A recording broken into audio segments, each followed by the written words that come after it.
so it is 5:31 and I'm calling this meeting to order. First, a reminder that meetings of the Select Board are meetings conducted in public. They are not meetings of the public. Nonetheless, members of the public shall be afforded reasonable opportunities to express opinions about matters conducted by the Select Board so long as order is maintained.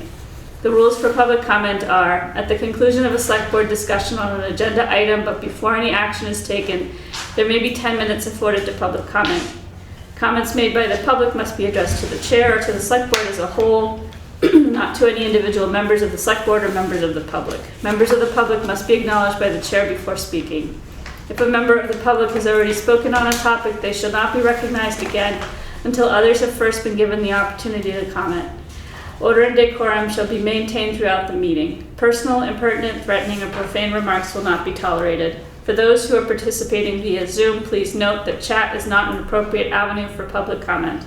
All public comments must be made verbally when acknowledged by the chair.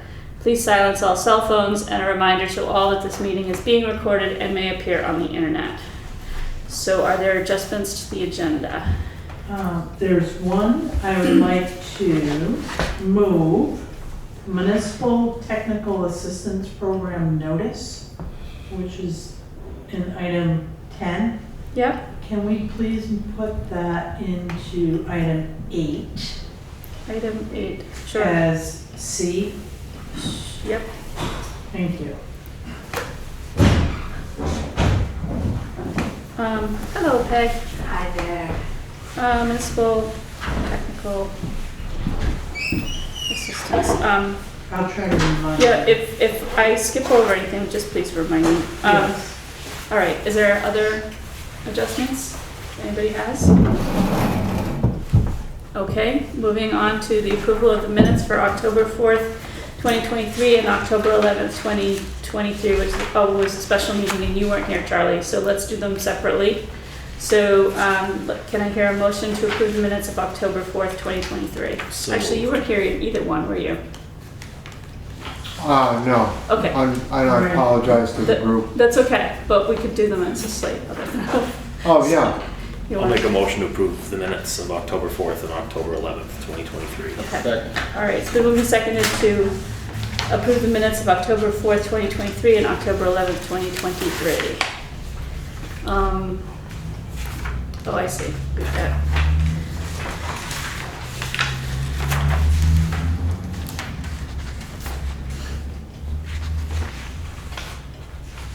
Anybody have any changes or comments? I think, we talked about minutes being, there was a fine line between too much information and not enough information, and I think these strike a good balance.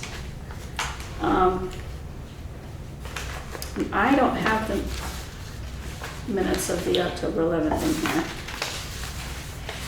Yeah, they're there after After the resolution. the resolution. Oh, On the back. on the back, all right.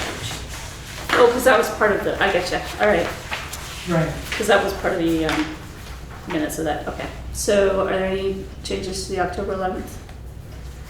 Not, yeah, I mean, yeah. October 11th. Nope. Whichever. There.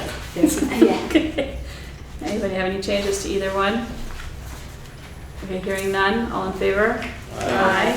Any opposed, abstained? Abstain. Okay, so that has passed. Can I hear a motion on the warrants to the treasurer? Make a motion to approve and execute the warrants to the treasurer upon completion of review. Is there a second? Second. It's been moved and seconded to approve the warrants to the treasurer upon completion of review. Karen? Payroll warrant dated October 20th, 2023 in the amount of $22,518.13.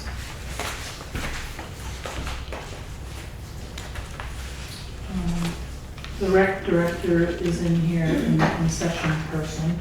Okay.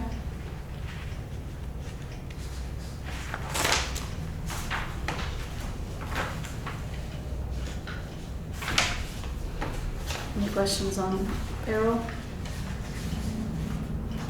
No? Moving on.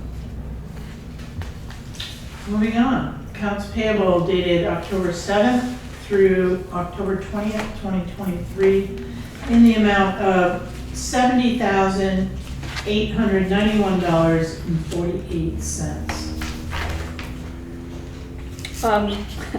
What were we buying at Sam's? Were you taking advantage of the sale? Yeah, they have a really good clearance Clearance sale sale? right now. No, the highway department buys their uniform clothing down there, Oh, boy, okay. so we have an account with All them. right, they'll have to go Keene, I guess. They will go to Keene, yes. Cool. What's Twilight music? Twilight music is Twilight on a Common. So every year there's an appropriation for that amount, $1,400. It's in the operating budget.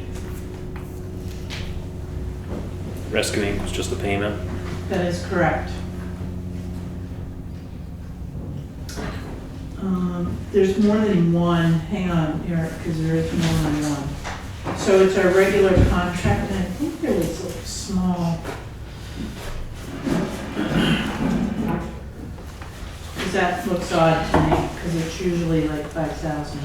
Yes, so $5,290.70 was the monthly contract amount, and then there was a training, or there is a training, 19 folks for $760.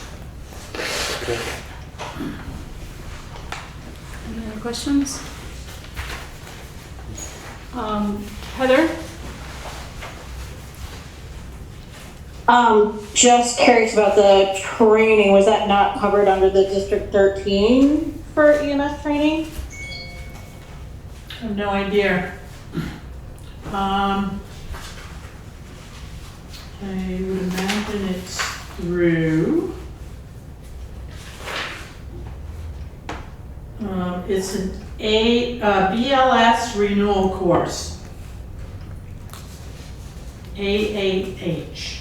I don't know if that answers your question, Heather. Maybe that's a question you could, maybe Karen can answer that offline. Yes, because I Doesn't don't know, have, it's a doesn't have right training. now. Yeah. Would that be all right? No, I think if it's AHA, I think I know what it is, but if it's something different, I think I have questions. But yeah, we can discuss it offline, that's fine. Okay, great. Thank you. Any other comments online about the warrants? Any comments in the room? Any other comments on the select board? Hearing none, all in favor? Aye. Aye. Any opposed? All right. Okay, moving on to public comments on items not on the agenda. Does anybody on the select board have anything to bring up before I open it up to the public? No? Okay. Ruby? Hi. Hi. So my name is Ruby McAdoo. I am here in my capacity as the coordinator for Putney Community Cares.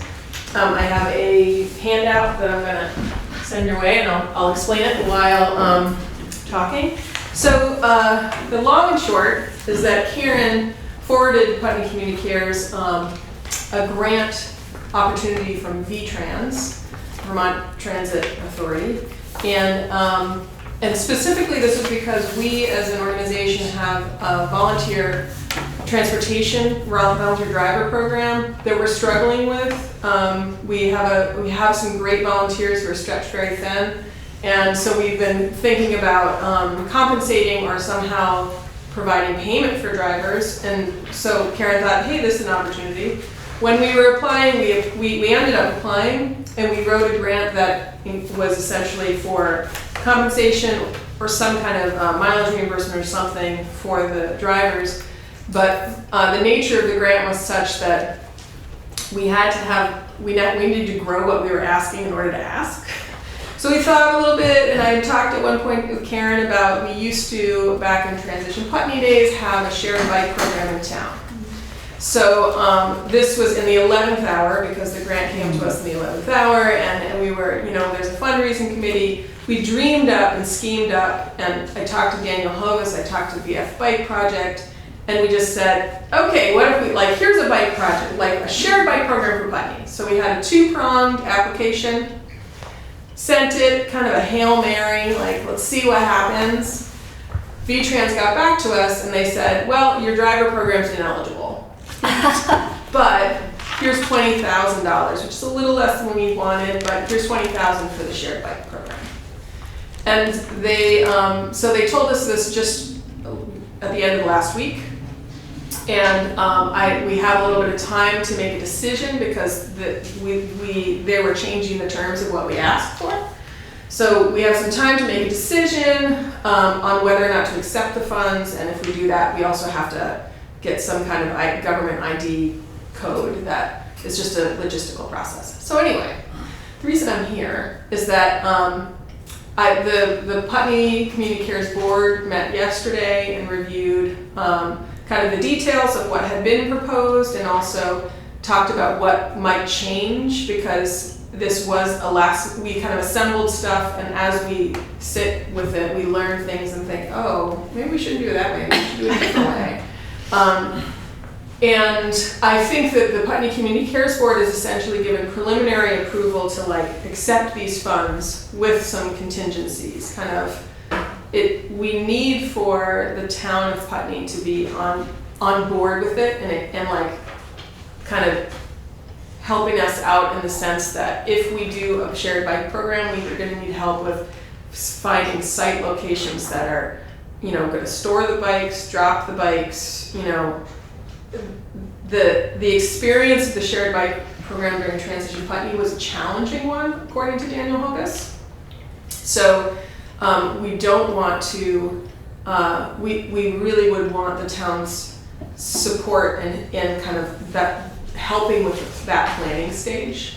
But beyond that, the expectation would be that the administration of the design of the program is budgeted into the grant and would fall on Putney Community Cares, and the administration of it and the person who makes sure the maintenance is done and like picks up a bike that's in the wrong place would likely be someone that Putney Community Cares contracts with to do.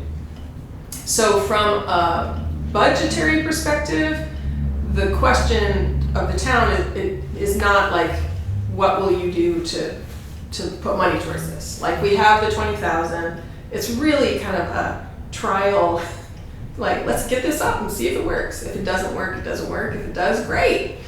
But it's really that we recognize that if Putney Community Cares were trying to power this through without the town's support, we wouldn't get very far. And so I don't know, I think that because this came up really quickly, it's not on your agenda. I asked the grantors if we could give them a response on the day after your next meeting, which is November 2nd. But I wanted to gauge, like, see if there are questions, gauge what the kind of like take the temperature of the room kind of, because if we're thinking of proceeding with this, I'll do work between now and the next meeting to one of the pieces of work is to like go to the West Hill shop and see, because we've switched kind of our thinking around, rather than getting 25 bikes that are kind of beater bikes, think about getting more city bike things, the kinds that you lock in place. Mm-hmm. And I would also be kind of reaching out to some area towns and also nationally towns that are as close in size as possible to us, but probably a little bit bigger, to see what other towns do and how they operate it. The vision of this was to actually make it a free for use, but potential, like I would hope there would be a way to have a code or something that would allow someone to access a bike, but give them there would still be some accountability if they need to enter things in and take the bike to bring it back. Like a deposit or something, yeah. Right, so kind of like, yes, a deposit. So I think there's a lot there in the design phase of what it would look like. There are a lot of unknowns, but the real question now is we have $20,000 on the table that is dedicated to this particular project.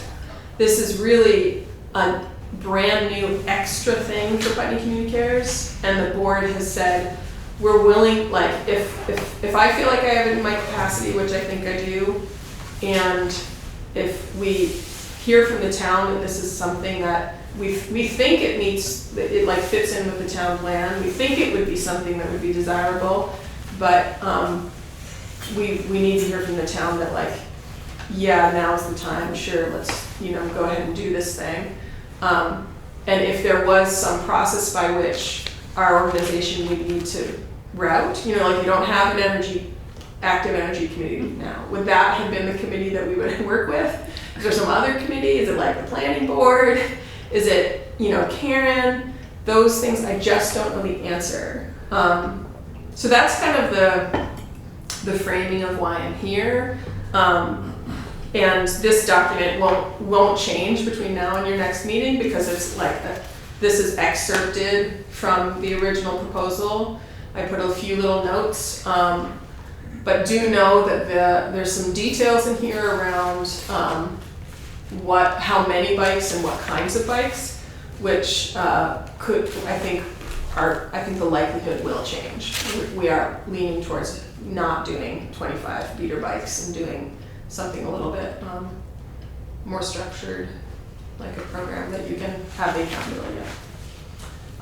And there is a budget section on kind of page 3 that lays out what the grant proposal was. I do want to just make sure it's really clear that this was an application of Putney Community Cares. And so when it talks about administration and oversight, when it talks about program design and ongoing review, the costs are associated with those, whether they're paid by the grant or there's an organizational funding, all of those would be,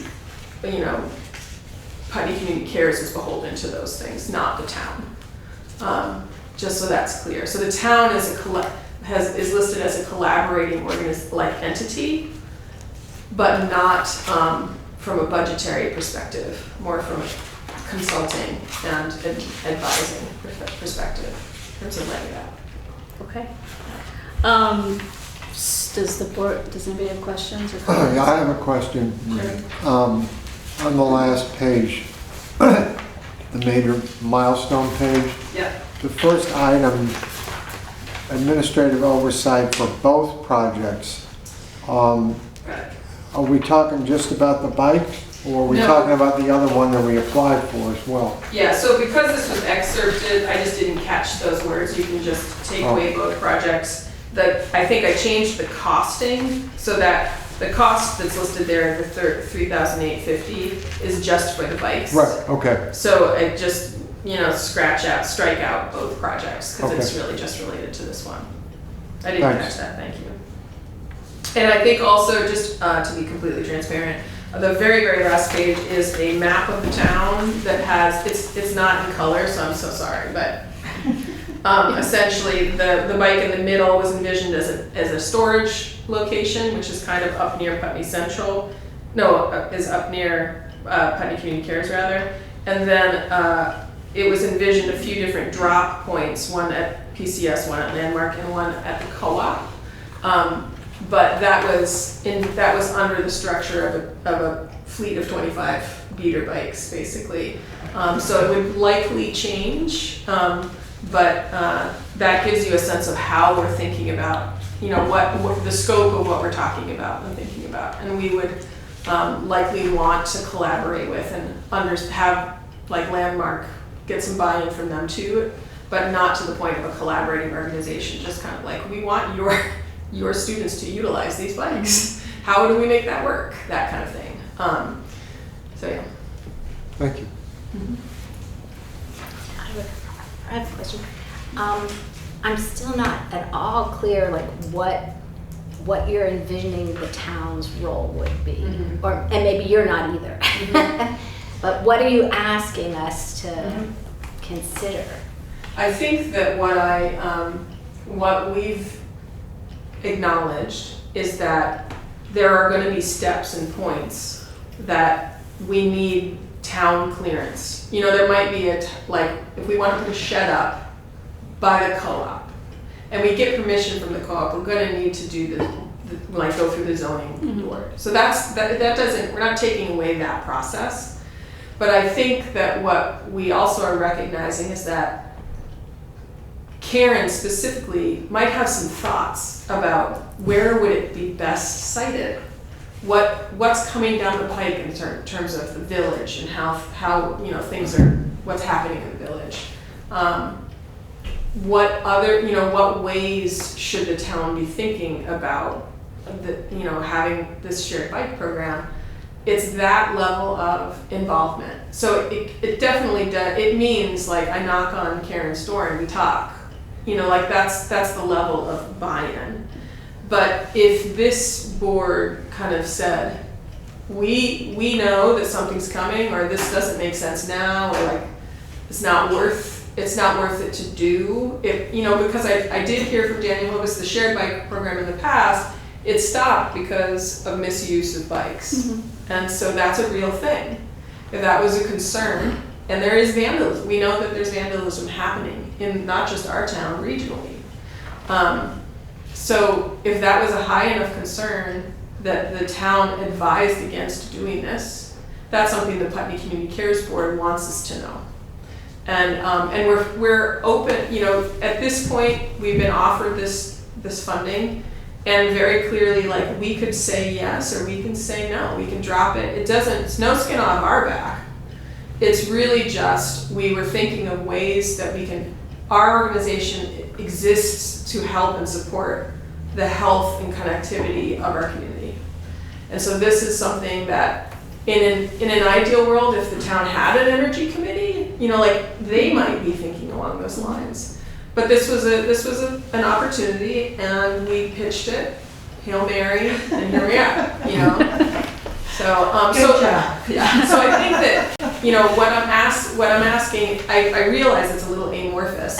I guess rather than asking for buy-in, I want to make sure there are no serious reservations or concerns from the town and select board level. And so and Karen and I will talk. I know that just before this we talked, and I'm sure, I'm going to talk with people on the DRB also, and Sue maybe.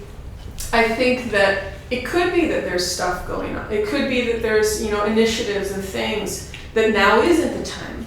And that, I might hear that and it won't even be on the agenda. But ultimately, the first point from our board's perspective was talking to the select board to make sure there were no reservations. I mean, I have talked about my love of bikes before, transportation in particular, commuting on them. So I like this idea as a idea. There may be sticking points once you get boots on the ground. For one thing, if they're not e-bikes, this program might be limited because of the topography of, especially where you have these drop-off points. There's hills all over here. So that's one thing. The other thing is that, it's limited obviously within Putney, and there would, at the moment, not that there wouldn't be in the future, but it would be limited to, I assume, just Putney, as opposed to having a drop-off site at the Brattleboro library, and vice versa. Because I know that at one point they were doing cargo bikes, but you couldn't take them outside of Brattleboro. So, and I don't know if they're still doing that program either. They may have found that there was too much vandalism or misuse. I don't know. All that is to say, from the 50-foot view, I think this is a great idea. I do know that there's a lot of things coming down the pike that we're really, there's a lot of great ideas. There's a lot of action right now, and I don't know where that priority is. That's probably more in Karen's Not so land. much mine, I will speak up. I think it's important that the planning commission look at this proposal. Somebody from the bike shop might have some, information that may help too. I would talk to the Brattleboro library. Yeah. And I've also gotten some advice that either East Hampton or Northampton has had a shared bike program. So I think my work between now and your next meeting is exactly those things. Right. I hadn't thought to meet with the DRB at all, and I can, although they got a lot going on, you know, so I'm not sure. I might just consult with one or two of them. The bike project, or the Westhill shop is on my list of places to go to talk about, especially given the different scope of whether it's an e-bike, a few e-bikes, or like the city bikes that aren't e-bikes. I don't even know if those exist.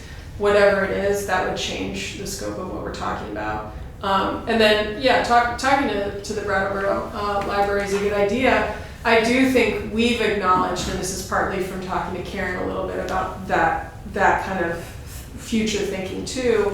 I don't think this grant that we pitched was really just Putney. If someone wanted to bike to Brattleboro and come back, Yeah. that's not a problem. I mean, liability review is something that's worked into the budget. There's that, but it's not a problem from the usage perspective.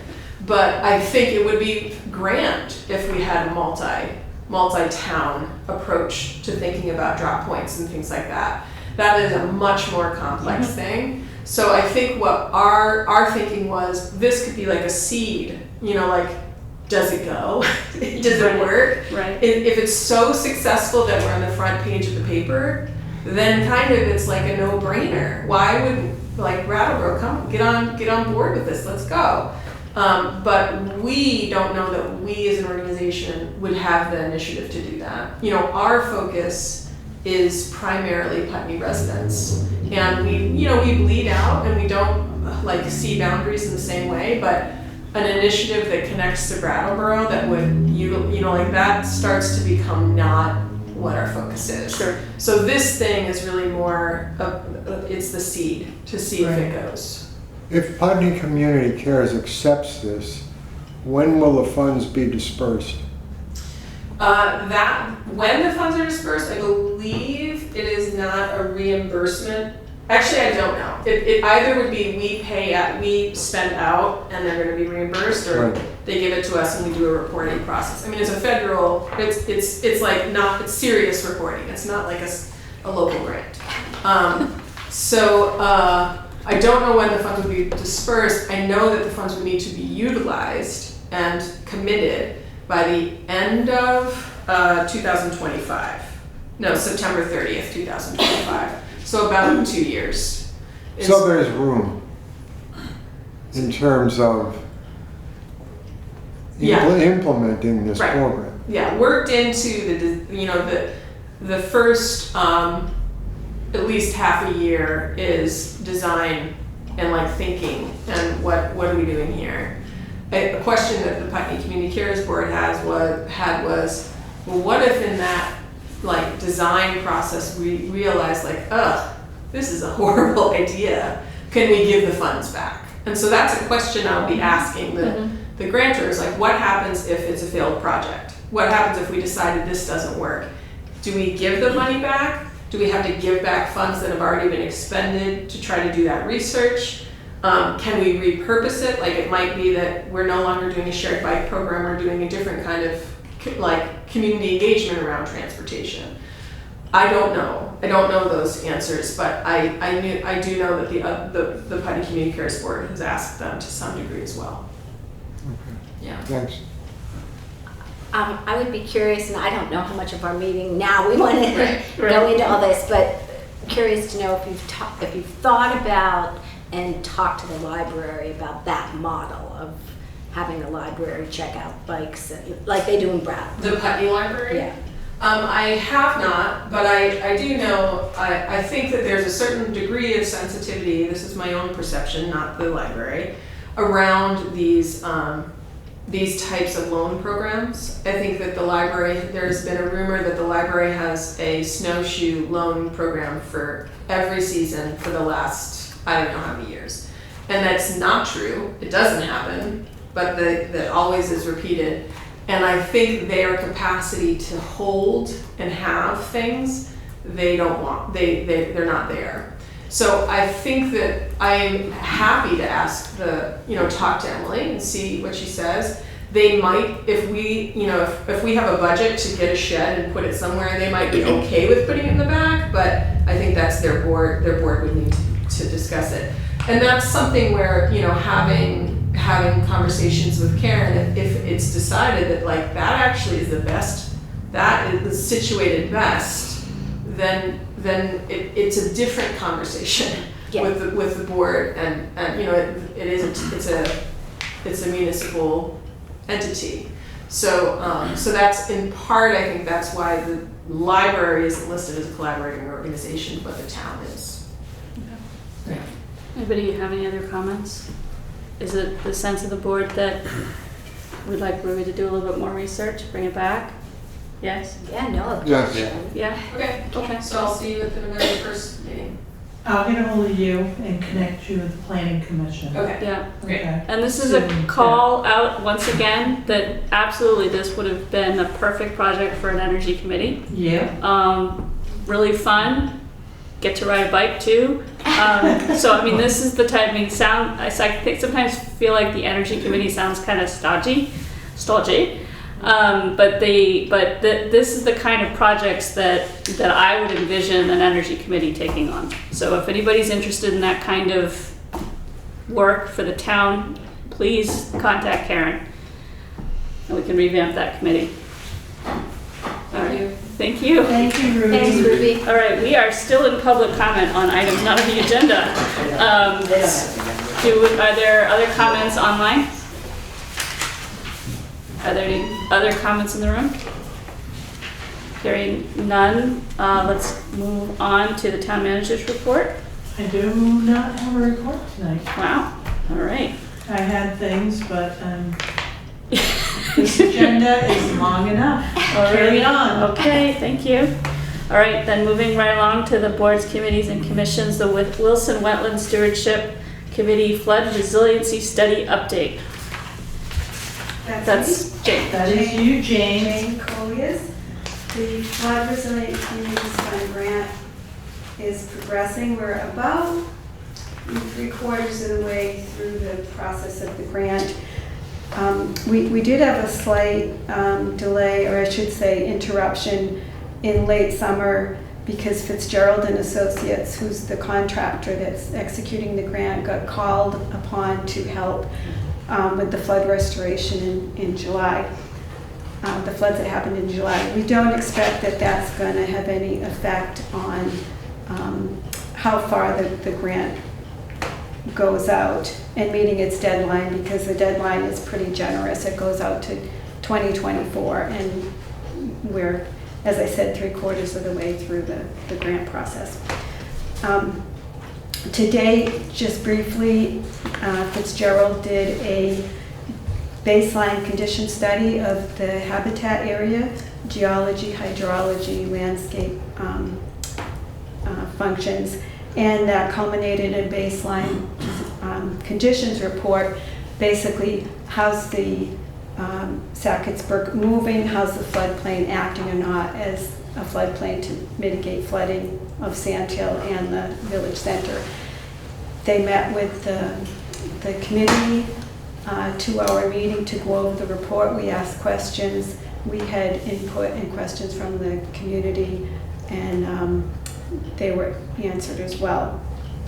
Following the baseline condition study and report, FEA developed a list of alternatives. So once they knew what they were dealing with, they came up with 11 projects, if you will, that ranged from really intense and really expensive to very easily executed and basically a community project.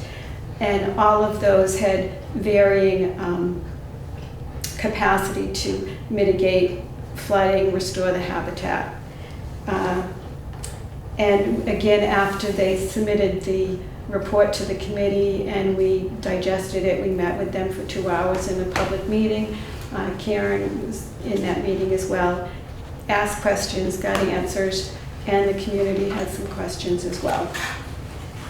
After that meeting, the Wetland Committee went over the list of alternatives and chose 3 alternatives to send back to Fitzgerald for for them to do a more in-depth reporting on, more detailed modeling, and more precise costs for any of the projects. They also did some mapping that showed flood conditions for things like 25-year storms, 50-year storms, 100-year storms. And so that's what's done to date. The next functions of the grant will be that they will produce a draft final report. They'll take our 3 alternatives and detail if the town wants to consider moving forward with any, what the efficacy is in meeting the functions of the grant, which is flood resiliency for Sand Hill Road and the Village Center. You all have a copy of the report. Send it to everyone a while back. Yeah. You were in that meeting. I was in that Yes. meeting and so was Nate. Yeah. So, go ahead if you want Are there comments on the board? I'm gonna ask you a loaded question. to. Why didn't you pick the one that hit all of the buttons? We strove to find a balance between something that we thought was affordable and had some efficacy in it. I guess that's the basic answer. What was the question? I think this might help answer that question. Your question. So which 3 did you choose? Can you just give us a quick little? We chose replacing the existing culverts on Sand Hill Road with larger culverts. And there's hydrology behind why these would work and to what the efficacy would be. Adding a pipe arch or equivalent west of Sand Hill Road. A pipe arch is basically like a big squash culvert or something like that. And the third one is constructing a flood bench or flood chute south of Sand Hill Road. And those are flood chutes and flood benches essentially redirect water into the floodplain. Does that answer your question? That answers my question. Yeah. Yeah, so the one that was not chosen, that I just referred to was complete removal of Sand Hill Road through the wetland. It hit all of the necessary buttons, and I think it was how much was it? Did they estimate? A lot of money. It was a fair amount of money, but it was not it's an upfront cost, as opposed to putting in culverts and then replacing them again, and then replacing them again, and then replacing them again. So I'm going to make a controversial comment. I believe that is the best solution, and I would like to see this report delve into that a little bit more myself. I will say that we did receive a comment from the community with highlighting concerns about why Sand Hill Road shouldn't be removed.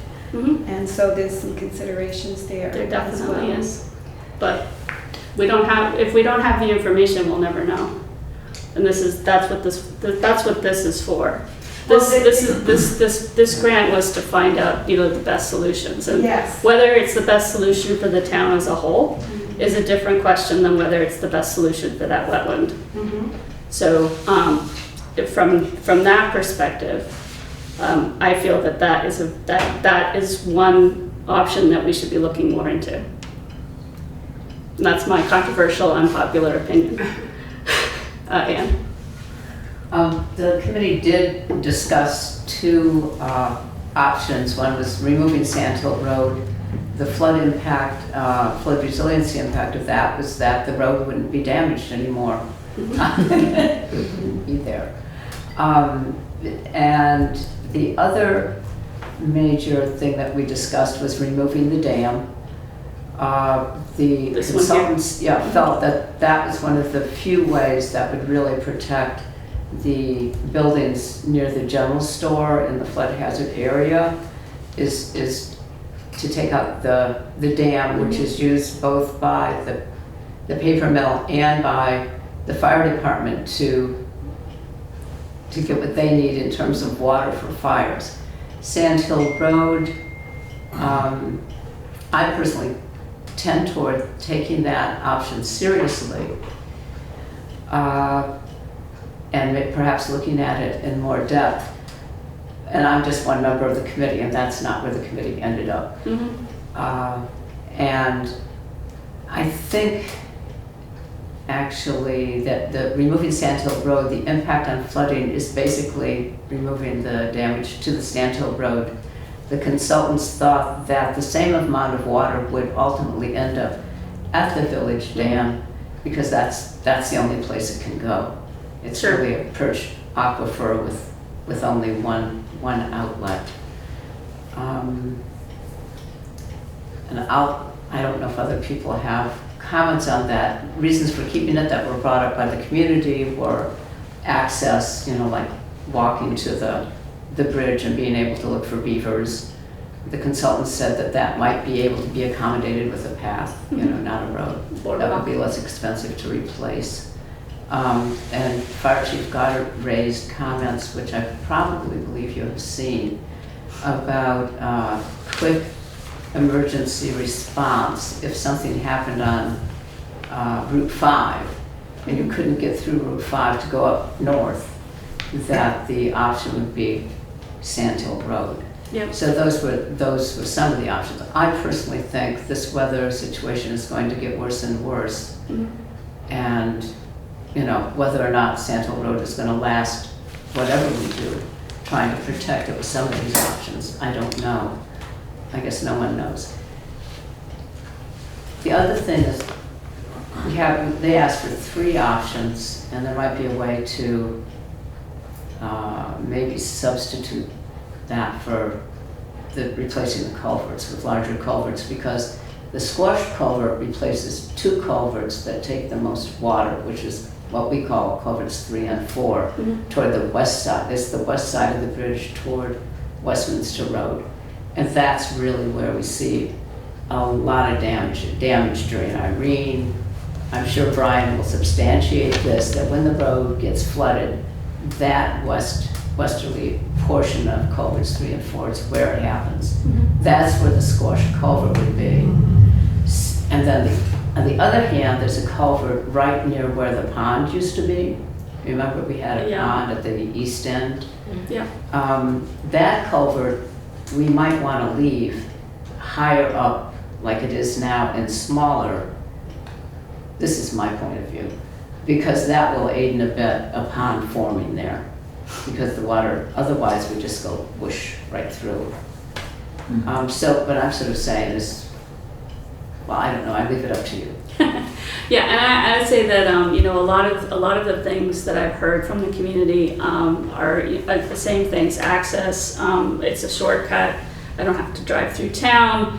We use it for part of the alternative route for Halloween, and those are good points. I consider those wants and not needs.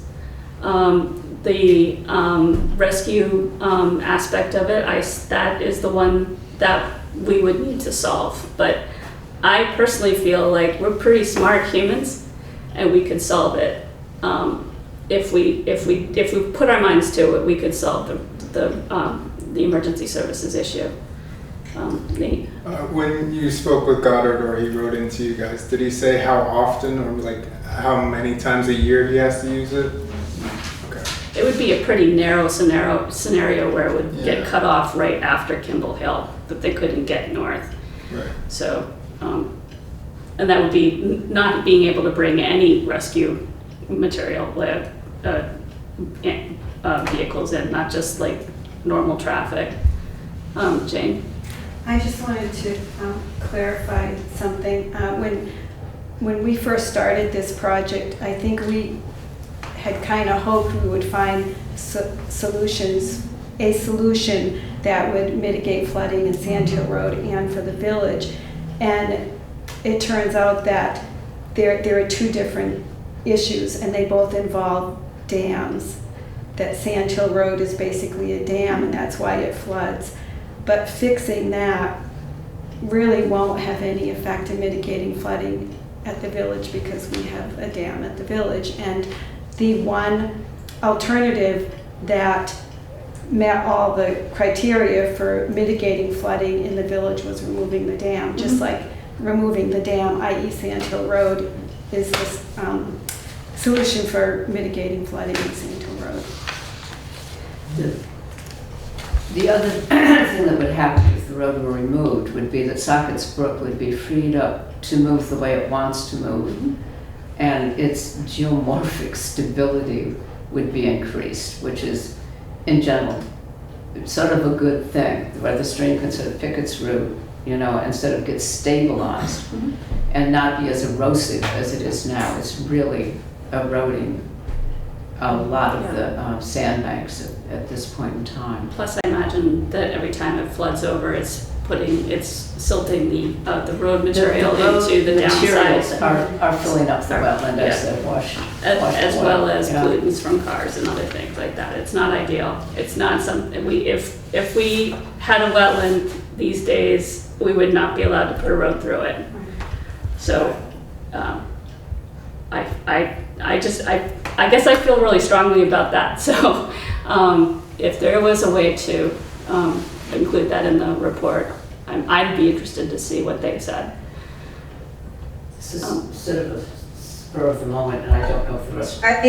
I'm sorry, Mary. I couldn't see your name there, but I see it now. Go ahead. Sorry, I'd like to say, Jane, would you share with the select board, I'm sorry, I'm addressing her,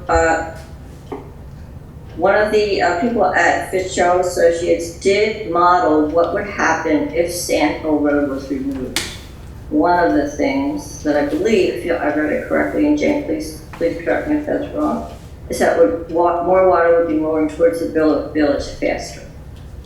So, that is one thing to consider. It's just, now when you say it has all the dots in it, all the dots only mean that it will control flooding on Sand Hill Road, not the village. Taking the dam out in the village would mitigate flooding in the village. Taking Sand Hill Road will mitigate flooding at Sand Hill Road. It's not mitigating flooding totally, so you have to look at each thing as separate from you. And Jane, you got some modeling from Rodrigue that showed that there are potential consequences of removing the road. Again, I'm not saying we shouldn't have them look at it, but there is a good reason to really think very clearly about that. Thank you, Mary. Jane? I can answer that.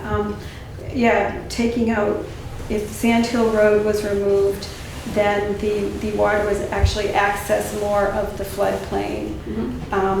And I asked Rodrigue if water accessed more of the floodplain, would it have more of a chance to settle in? Would it slow down and therefore not come into the village with as much force? And I asked that question to him more than once, and he suggested that it wouldn't make very much difference in terms of flooding in the village because all the water, no matter where it goes to the wetland and how fast it goes, has to funnel at the village. And so the issue with the flooding in the village is the dam, not really what we can do upstream. That would only help the road. So when you commissioned this project, and I'm sorry to take up so much time here, but when you commissioned this project, was it primarily about the Sand Hill wetland, or was it also supposed to be mitigating flooding in the village? It was both. And it was because they're connected. So really the study area was from up beyond the school to below Route 5. You really had to consider all of it. So our focus was flood mitigation, and one end affects the other end. So it was all encompassing, and we really didn't know what we were going to find. Was removing the dam one of the options? On the Yes. list? Okay. It was one of the options that when Fitzgerald presented us with 11 alternatives, that was Yeah. one of them. And we specifically did not restrict them in their options. For instance, we didn't say, give us all the alternatives except not dam removal because that's going to be controversial. We asked them to, what's going to work, what's the best thing, and what's, we can plant a tree, and everything in between. And I would just like to say, thanks to Karen, she was at that meeting and said, no limits, look at everything, and see how things, turn out, which was really nice to have that freedom as a committee to look at everything. If the Fitzgerald Associates wants us limited to 3 options, I might suggest of the 3 currently recommended, that the first, which is larger culverts, is somewhat covered by the second. Okay. Right.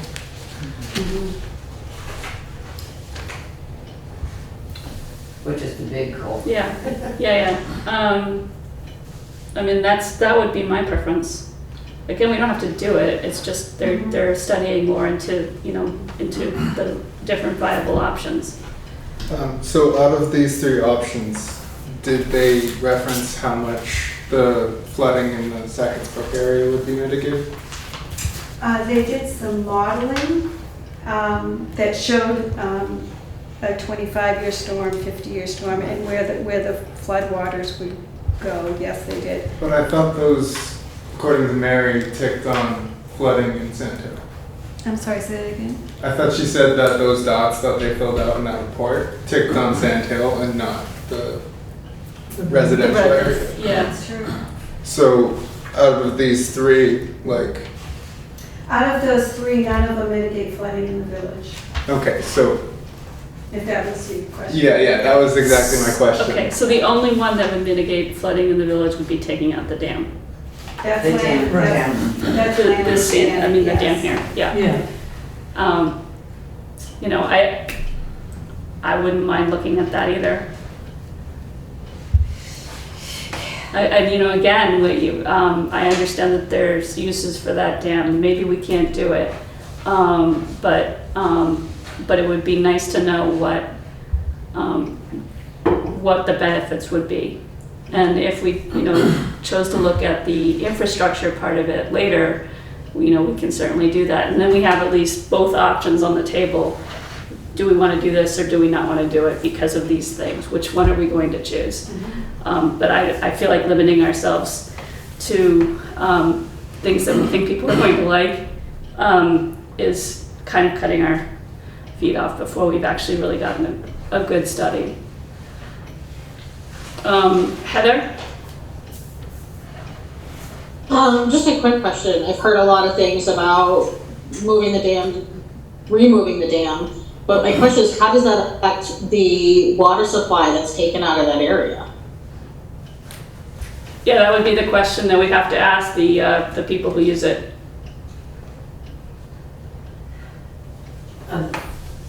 That would be beyond, I believe that would be beyond the study scope, because they're looking at flood resiliency only. They're not looking at whether they're, taking away the water supply from the paper mill.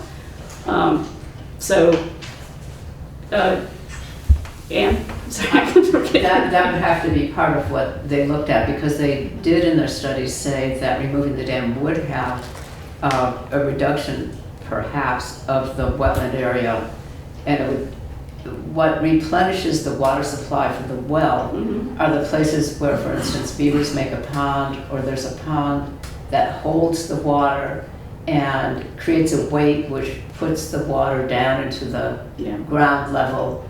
When you have a flood and the water is able to spread out over the floodplain, some of it will go down into recharging groundwater, and some of it goes into bank storage, and it does hold it and releases it more gradually. But what they're saying, having looked at things, is that even though there's some slowing of water by the spread out over the floodplain, it won't reduce flooding in the village. It will, as it spreads out, also recharge groundwater. Just because it's channelized by that point. You don't want it just running inside its brook, whoops, over the dam. Mhm. You want it spread out, that will recharge the groundwater somewhat, and existing ponds, which is why the beavers are important. Creating these ponds Mhm. helps recharge the groundwater as well. So there's obviously a lot to look at. I think the paper mill and how it would survive without the dam in place is a pretty big Mhm. question. Yeah. But we can certainly go back. I mean, I think that kind of information is a bit beyond the scope of the study, and I just would like to know. Karen? So I have 2 comments. So we are expecting 2 reports on the dam, one from the state. There'll be a state inspection report, and then one from Stevens and Associates. They're structural engineers. So once we have them, we'll have more information on that dam and what the future of that dam will be. Okay. Sand Hill Road, so we're looking at purchasing the ball field. Yep. So mitigating without removing, we should think of the future of that as well. Will there still be access from Route 5? It'll be harder. More Yeah. traffic, Yeah. but I don't think that's something, we need to discuss tonight, No. but something to consider. But there would definitely be a lot of infrastructure issues if we were to actually remove the road. Jane? I'm wondering when we can expect the results from the dam. It's a state, how the state operates, they're short-staffed, so. So they would give you an idea? No. Okay. No, but I will follow through with Chief Goddard, because I'm interested to know as well. Yeah, thank you. So, and as soon as I have it, I will share it with you as well. Great. Yeah. 1 second. Heather, you have your hand up again? Or is it still? Heather? Sorry, That's I didn't. Okay. Ann? The only other, and Jane can correct me if I'm wrong, as I remember it, Fitzgerald Environmental Associates said that studying the impact of the removal of the dam, doing a plan for removal of the dam, you're not going to get the full, they can't do a full study of that without, it's beyond the purview of the money we've got, basically.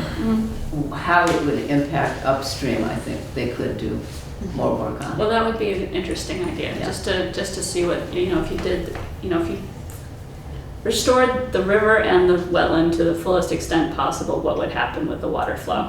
Yeah, no, I agree. That's my 2 cents.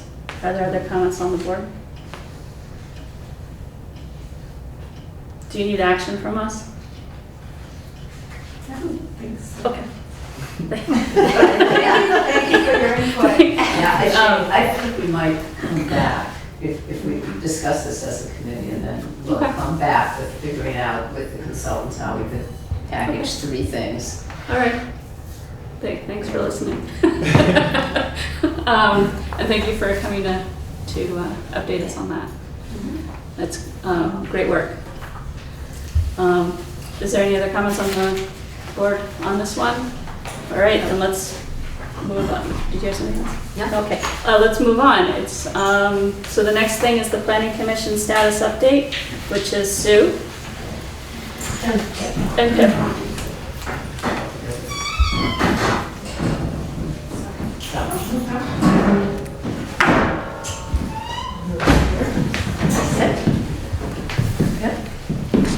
Front row seats. All right, Nice to see you. So this is the Planning Commission Chair's report, and I had several items to bring you up to speed on, and it's in the memo that I provided to you, and there are a few actions that we're requesting this evening. I'll take them in the order of the memo, just because it might be easier for you to follow that way. And let me begin by saying that the current project that we're all involved in is finalizing the town plan. There's a hearing next week and a hearing on November 8th. That'll be the Selectboard hearings, and Notices have been given, and this just gives you kind of a roadmap of what will be happening for those. Written comments are due by midnight, November 15th. And at the next select board meeting after that, on the 29th, I've agreed to prepare a compilation of comments, what is received from the minutes taken by the assistant town clerk at the hearings, as well as written comments to say, here's the feedback, here are issues and options of what could be done. And you would have the option on the 29th to make changes or not to the town plan as proposed. And if there are edits, then I would prepare a document to send to the consultant PlaySense to prepare the edits for a final version for the select board to review and approve at the December 13th meeting, which gets us to actually almost the very last date we could do something as a town before the current town plan expires on the 16th of December. Wow. So it's a very tight schedule. Yeah. Pip and I have been viewing this all year long, and we've been able to keep to it with the help of many people, including the Conservation Commission. So this is another example of that. So I just wanted to let you know this is what's up. If we receive significant substantive comments that would change any of the recommendations of the town plan, the statute would require us to go back to another round of hearings, including the Planning Commission review about that, and then another round of hearings. So we would not, it would be very difficult, it would be impossible to complete it by the end of the year if we made substantive changes, which is not to say that if important things came up, you shouldn't consider it. Mm-hmm. But I just think it's important to understand it's an 8-year plan, high level. There's an implementation plan that the Planning Commission will be recommending that we review every year to track progress and set priorities for what matters at this juncture in time, given whatever circumstances we find ourselves in over the next 8 years. So it's not that it's meant to be a high level guide, and hopefully that helps us in considering that. So that's the schedule. Okay. And I have committed to Chair Shute that I would prepare a slide deck, and you'll have that ready. It's mostly ready. I just need to update it for the meeting, and I will get that to you this week. So Okay, you and have that. how do we do that? Would we put it on Karen's laptop and then show it through Zoom? For which meeting? the hearing. 20 Tuesday, BCTV is gonna be here. You're right, but how do we show the slide deck? I assume it's like a PowerPoint. It'll be a PowerPoint. Yeah. You can share the screen. Okay. Right. So If you need some help to prepare for that, you got it. you got it. Okay. Okay. So just share the screen. Okay. Yeah. All right. And people Okay. can see it, and then just click through as, All right. I And assume I will be. our role is basically just to hear comments, not to really respond to them or anything. We're at the hearing. We're just taking in comments. You're mostly Right. taking in comments. Okay. There may be questions. I would put them in 2 categories. One, procedural. Mhm. How does it work? How do I provide comments? What happens? We'll try to cover that in the slide deck. Okay. And then there can be substantive.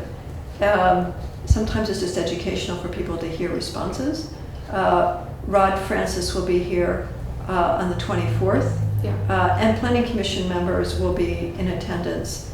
And so if we're called on as a resource, we are available, should that be helpful, Okay. to help you all understand the comments and options, right? So, You said substantive comments, but did you mean substantive changes? Changes is what I Okay, mean. so Yeah. people might come out and say, I really hate this plan and That's I right. want to change it completely, but as long as we don't make that change, we don't have to do the process over. That's right. Okay. That's All right. right, okay. There can be acknowledging issues that will be addressed over time. Yeah, yeah, okay, That people bring up. all right. So, any questions about what it is from here to finish the town plan? No, I mean, I think it's certainly my first hearing as a select board member for the town plan, so hopefully it'll be fun and informative and we'll get through it. We have found them to be that. I mean, Yeah. And again, the town is generally very well prepared because we've been talking about it for a long time. Yeah. And remind me, oh, that will happen here. Yeah, Yes, It they're right is. here. Yeah. Right. By the way, there was a very Our nice crowd that article. we're gonna have. Was that? What about the crowd we're gonna have? I don't know. We did have a nice article in the comments today, if You you did? saw that yet. I didn't see it. And that talked about the town plan, so that may increase interest in participation. Hey, you know, having Zoom. standing room only in the town hall and on Zoom is a good problem to have. Yeah. I would welcome that level of participation. As challenging as it might be. Good. Okay. Okay. Next up, since we're talking about hearings, we'll stay in the hearing lane here. And that's about the Putney Landing Walkway. This is a project that has gone on a lot longer than any of us thought it would. We're not done yet. We are expecting to receive a final scoping study report with V-Trans comments on it by the beginning of November.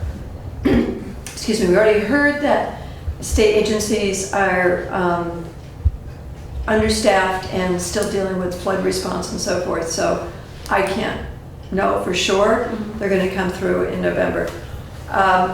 The thing that we were aiming for that may be almost barely in reach, maybe not, is to apply for a transportation alternatives grant application due December 8th. Yeah. And in order for that to happen, we need to have the final scoping study done. We need to review V-Trans comments. Do they have any substantive comments that we would need to address that would change anything about the report? They already saw it once in June. It isn't changing in any big substantial way. So I'm not anticipating that's a likely case, but until we get the review, we don't know. If they did provide that, I have a schedule here of what could happen, and there's no wiggle room in the schedule, right? That at the November 7th meeting of the Planning Commission, I've already identified this would be on our agenda if we have the final report, to say to the Select Board and ourselves, is this sufficient to move forward, to have a hearing and possibly apply for a grant? If we decided that it was, we will turn that around the next day so that on the 8th of November, you will have our communication that the report is sufficient for that purpose and confirm holding a hearing. If we were to hold a hearing and hold a schedule, we would have to do it the next week, November 15th. November 15th, to have a Select Board and Planning Commission hearing about the report and the location. The report is very clear. There's really only one location that's really recommended at this point. It would be along Old Depot Road. The schedule also includes something we discussed earlier of holding a neighborhood walk to go through it, and we would schedule it for Saturday, November 11th in the morning, which was a time we figured more people could possibly attend it. That way, by the time we get to the hearing on the 15th, there would have been a look-see and some discussions, and that may help the hearing process. And then at that point, the Select Board would have to consider at that hearing whether to move forward to apply for a design construction grant. Because if so, we have a little time, not much, to prepare a pretty important grant. The Planning Commission would have the grant application resolution to you by the 29th of November, your meeting, to approve a resolution like we're about to do for two other grants, and a cost match. Right now, you can see the cost match is a 20% cost match, and it would be $66,000. So you just know that up front. That's the same number we were talking about last spring, because the number hasn't changed of what the cost would be in 2027 construction, because it would take the numbers inflated to that time frame. And then we could have a grant submitted by the 8th of December. This is a breathless schedule. Everything would have to go right. Otherwise, I think it's not viable. to do it. The next time around to apply in this program would be next December, in December of '27. It means that the construction would be happening possibly in FY '28. So it'd be a year delay out. We all have a lot to do. I wanted to give you a heads up that this is the only pathway I can see that we could get a grant application in this year. It may feel too rushed. We have a lot of things to do, town plan, and some other grants to get in, a budget, various things everybody's working on. So my action today would be to say, could we at least tentatively schedule November 11th as a neighborhood walk? It could be useful to do that if we have the study in any case. Do we want, and then tentatively schedule the meeting on the 15th of November, which is already a select board meeting, and it would just be an item on the meeting. And that on the 29th, be prepared to receive the resolution to apply for a grant from the Planning Commission as drafting it, and the cost share of $66,000. So I'm just trying to give you as much information ahead so you can consider whether you're going to do this or not. And we just don't know until we get the final report, which is way overdue at this point. Whether we can even, we are getting into budget season, and I am getting the sense that you guys are pretty booked. I don't think it would be the end of the world to wait a year to apply for a grant. We still need to close out this project, right? Is there an end date on that? We need to close out the project, and I think doing the neighborhood walk and the hearing would be good. The question is, do we go forward to apply for a grant? And really, I wouldn't start a grant application until we have a final report in front of us. Right. So I think we can just visit this again, but if we could at least have a placeholder on our schedule for these things and then confirm them, as soon as we can. I mean, if your next meeting, it says down here, your next meeting is October 25th but I think it's November 1st, right? Yeah. I mean, the next meeting is the 24th. Is 11/1. Would be the first. So, is on the agenda at the bottom there. So, I would just... Oh. Yeah, that's wrong. Yeah. Okay. I know, because I did this calendar and I thought, oh no, I got it wrong. What? The next meeting is November. The November next what? regular meeting. Is November 1, not the 25th. That's the special meeting. See, I don't have a second pair of eyes catching this stuff. What? You do, Karen. Well, you do. You sent it to me, but I didn't notice that. Anyway, the point is, on November 1st, we can have a little update. I'll give you any intel I have. Okay. But I hear that maybe it is something we defer, but I wanted to lay it all out for you and be prepared to do it. Let's do the neighborhood walk and the hearing if the materials are ready. If they're not ready, let's still do the neighborhood walk and hearing, but we'll have to change the date. Okay. But we do need to close it out this year. Okay. So hopefully V-Trans won't be the thing that keeps us from being able to close it out with V-Trans. Okay. All right. So we'll hold to this schedule, but if it doesn't work out, it's not. I don't think it's the end of the world. Okay. Yeah. Great. Now, 1 second. Just one question. Have we heard anything about the bank right away? well, that's in here. I mean, further work would have to be done. Nothing's negotiated about it, but there's a set aside in the budget for a right of way and. Right. Yeah. But there's been no conversations or. No, because we haven't been far enough along. Neighborhood walk, and reaching out to neighbors. That hasn't happened until we have the final study. Right. So, good question. Thank you. All right, moving on to now that we're in the grant lane, talking about. Before grant, actually, next is implementing town plan. There was in the V-Trans authorization bill this year a requirement that V-Trans conduct a survey to determine municipal interest in a bike corridor on Route 5 border to border, Massachusetts to Canada. It originally had been for a feasibility study to be done, but it got changed to do, is there sufficient interest to do a feasibility study? And so in anticipation of that, the Planning Commission, at the request of one of our members, Robin Ekstrom, suggested that the Planning Commission approve a resolution supporting the bike corridor because it fits with the town plan and many things that we've talked about. And so we did. We drafted a resolution in support of not only a bike corridor, but also of conducting a feasibility study to better understand what it might involve. That was in anticipation of a survey that I knew was coming, and it came out yesterday from VTrans. And VTrans is asking now that each town along Route 5 fill out the survey 2 times. One, the Select Board Chair and the Planning Commission Chair. And then also Windham Regional Commissioner, each regional commission would get 1 survey response. That's how they're planning to do it. And that's due by the 13th of November.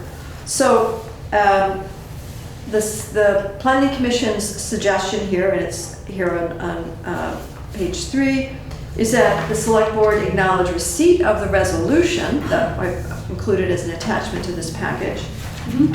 We would appreciate your support for this resolution by motion and or a letter to the Windham Regional Commission and VTrans by the end of November, well, now I'll say November 13th, now that I have a date that survey responses are due, to reflect that there is this local support for not only the bikeway corridor, but also for a feasibility study to be done. So that is the short, long and short of it. I provided a little bit more information in a follow-up email that has a link to the survey. So I think you will have that. Do you know if first of all, do you think in place of the survey, this would be good enough? No, they want the have survey very too? specific questions Okay. they've asked. Again, I was waiting for them, Yeah. and it's kind of late, so. Right. Yeah. So I think we should probably do both because the survey only is about interest. It's not in a feasibility study. And I think we'd like them to not only know that we would like a corridor, but also that we would like them to take action on it. Okay. So I guess the reason I'm asking is because they wanted just 1 response from the town. And I did start going into it to see if I could see what the questions were, but I can't fill it out without going into the survey, right? That's right. So I felt a little uncomfortable just going out on my own and filling that out just because I'm the chair. Right. So I guess I'd want to, get a sense of the board or a vote to, I don't know, authorize me to fill those questions out. Or if we want to know what the questions are in advance, we could get that, although we still have time. We still have some time. It's not that this is the 13th of November. I'm planning, because the Planning Commission has to fill it out too. I'm planning to review it, suggest answers, and talk about it at the November 7th meeting of the Planning Commission. That was my thought. That's after our next meeting. But it's 2 responses. You get to respond. Yeah, no, I know. I guess I'd like to have a motion of the board to authorize myself to send that survey on once we get to that kind of action. And I would like to, for you all, a motion also, if you wouldn't mind, to acknowledge receipt of the resolution and consider lending your support to the resolution as well. If you wanted more time to review that and vote on it at the next meeting, that's fine. Okay. But that's the request, that we show up as a town in supporting it. Okay. Okay. Is that? That's it on the That's all. bike That's all. corridor. Okay. Do you have more? Or do you? There's 2 more things. Okay. Now the next is municipal planning grant that's due November 1st. Yeah. And so there's 2 grants due on November 1st. One is the municipal planning grant application for a housing needs assessment and action plan. I've talked with you all about this before. We've been doing a lot of work and development to try to understand what would be involved. And what is involved for you is to approve a resolution. In order to submit a grant application, there's a resolution form that's part of your packet that is very administrative. Basically identifies who is responsible for it, who's going to do the administration work. Did the planning commission recommend it? We voted to recommend it. Is a select board approve applying for the grant? Is essentially what it boils down to. That's one thing, is a resolution. The other is that you need to approve the cost match for the grant. That's not in the resolution, it's a separate thing that we have to reflect in the grant application, the cost match that you approve. How much is it, sorry? The grant match that I'm asking for this one is $20,000. For the bylaw modernization? No, this is the one, I'm doing municipal planning grant first.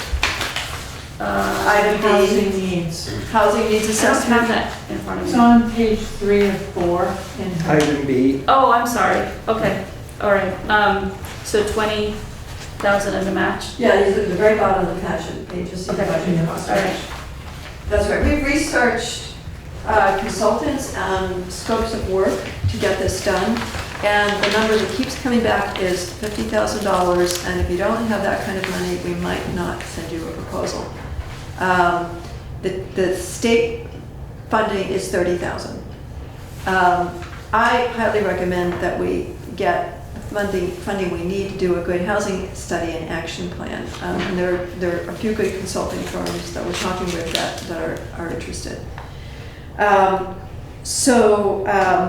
That is the grant match that I would suggest on that. Let me just tell you, the grant match on the other one, the zoning bylaw, would be a 10,000 grant match. Yeah. So that project we estimate would be a $35,000 project. In that case, the $10,000 cost match, part of it would be forgiven if the town implements the bylaw recommendations within the time before the grant is closed out. So 2,500, 10% of the amount that the state would provide would be forgiven. So you sign up for 10,000, but maybe only 7,500 if we were able to adopt the bylaws, which is certainly our intent to do the work and get them adapted. So I just want to get both of those in front of you. 20,000 for one, 10,000 for the other, though it might actually be only, in reality, 7,500. These would be happening at the same time. They will be coordinated. In fact, we would, if possible, seek to have the same consulting firm do an overall project, including both of them. We believe the housing needs assessment and action plan will provide very useful input to inform the zoning bylaw update.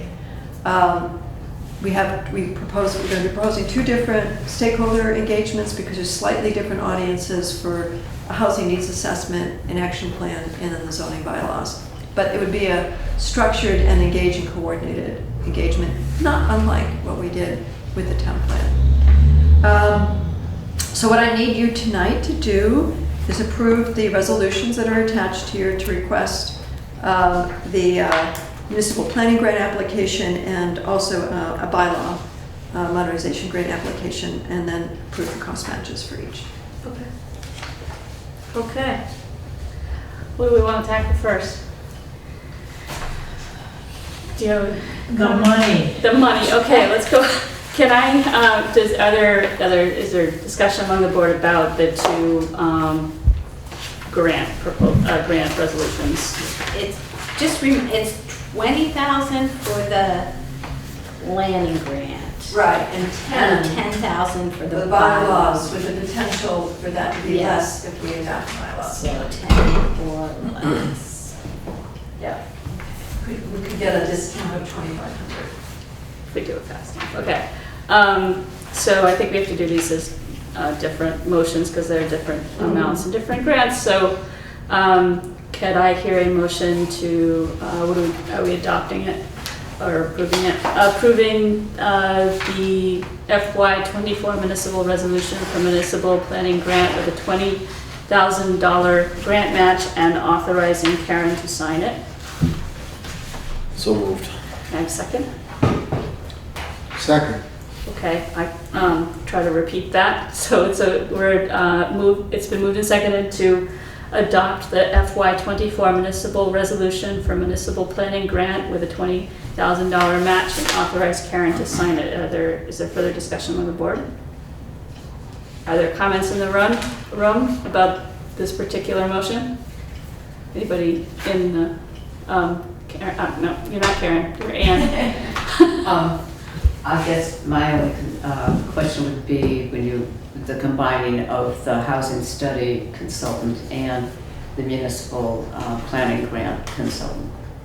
Because I assume some of the changes to the bylaws will include meeting some of the requirements of Act 171 about forest blocks and environmental things.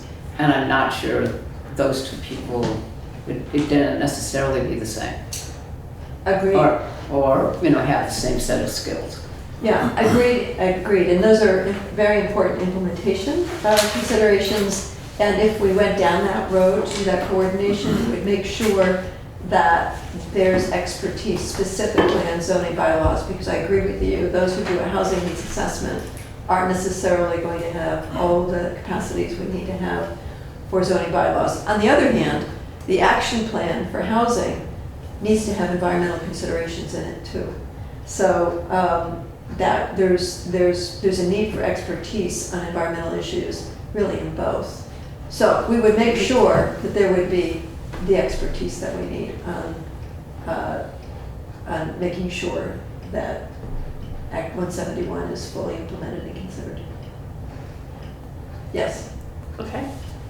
That answered your question? That answers the Okay. question. Karen, did you have a comment? I have two comments. So the resolution needs to be signed by the chair of the select board. I thought it said you could sign it. It's in that folder in front of you. Oh. Okay. And I need clarity from the planning commission. So the municipal planning grant. Yeah. And the modernization of the zoning bylaws, are those two separate grants? Yes. Yes, and two separate applications. And two separate So one applications? might get approved and the other one not, so. Okay. So if one gets approved and one doesn't, is the select board prepared, where are you prepared to take the money for the match? If one gets Let's approved just, and the other one doesn't, if we're looking at a $50,000 consultant, are we still moving ahead with the study?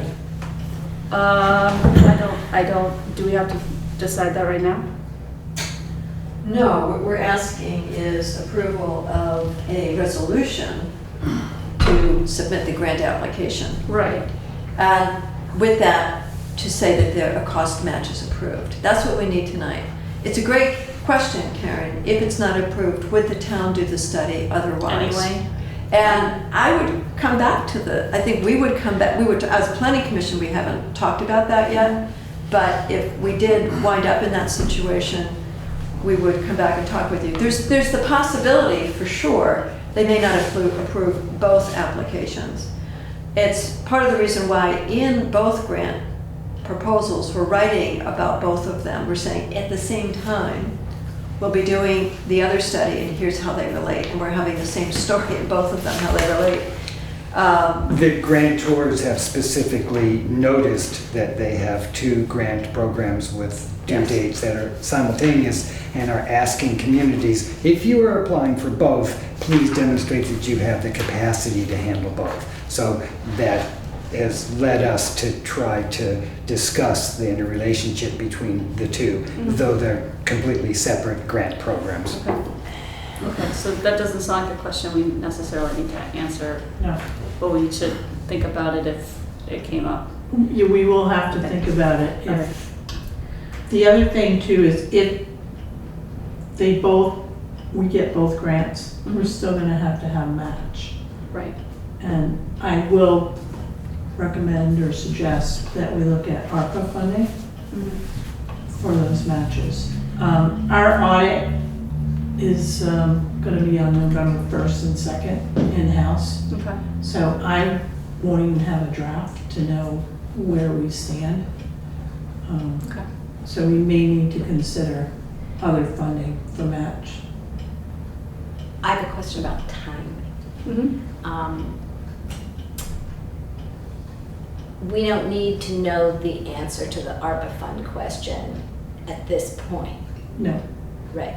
So the ARPA fund question can proceed along the timeline that we set up for ARPA funds, or is there a need to fast track that? We may have to fast track it because both of these grants start January 1st, is that correct? That's right, they're going to let us know in early December which were selected. Right. These are on a fast track. So I guess my question is, are these grants contingent upon us using ARPA money for the matching? Or not? You know, like what? Because if they are, we need to talk about that now. No, we don't have to say at this moment. We do have to say that the money is cash, not in kind. Right. That's an important Right. distinction they make. I don't think at this point they're asking you to say what was the source of the funds other than it's town money. Right. I guess the question is not really for you, it's for Karen. Go ahead. Yeah. And, you know, the question is, do we have alternatives to paying for this? And if the only alternative that we have is ARPA funds, what are the consequences of not matching? We have, you know, we have to say now that we have the funds. And so I'm asking Karen, do we have those funds regardless of whether or not we approve to spend ARPA money on them? I hope this isn't clouding the issue.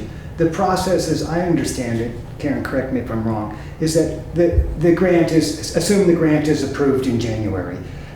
We go about our merry way, we hire consultants, we start the whole process. There's a billing system that's set up and the consultants start to send in bills and you get bill one, and that billing period may be 12 months. And at some point in that billing process, you're meant to be contributing your portion because the amount that's going to be billed is greater than what the state has paid you. Yes, But yes. I don't think that it means that you need to have a dedicated pot of money on January 1st that is committed to this grant. Right, so in other words, we could put it in the budget for next year or we could put a fund of some kind. I'm just saying, that's another possibility. It's a possibility. Yeah. It's one I would rather find funding. So back on Pip's point, okay, so the municipal planning grant, so we've gone a whole year now through that process and it's not finished, and you cannot submit reimbursement until the process is over. So that's a $22,000 grant, right? When that comes to us, we potentially could use it from one of these grants here.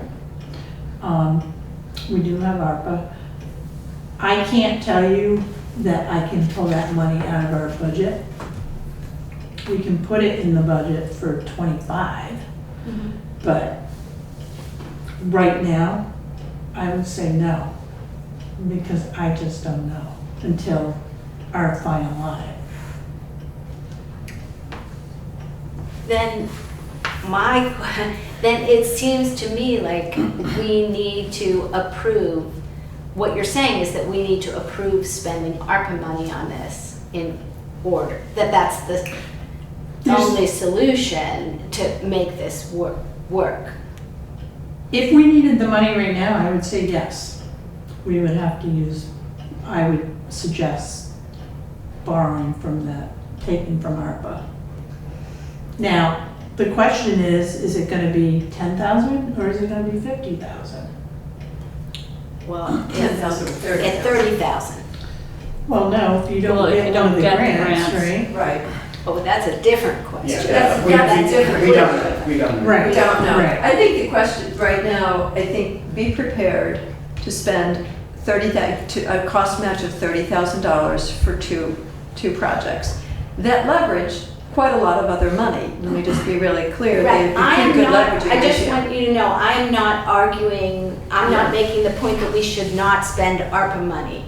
I want to know whether tonight we're making Yeah. if that is if we need to make that decision, I think we need to be clear about it now and not come to January and say, and here, we owe that, we have committed to this money and the only option is ARPA money and by default, we have to spend ARPA money on It's that. being reimbursed, is what Karen is saying, and you're not reimbursed until the project is done. Right.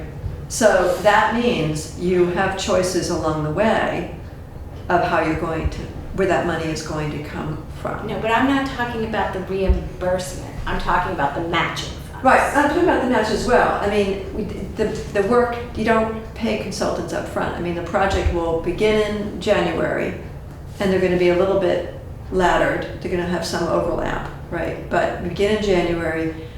We really hope to be done, if we can, by October, with all of it. Having done the housing needs assessment, the bylaw update, and the bylaws adopted. This time next year, I hope we're there. That's the time frame.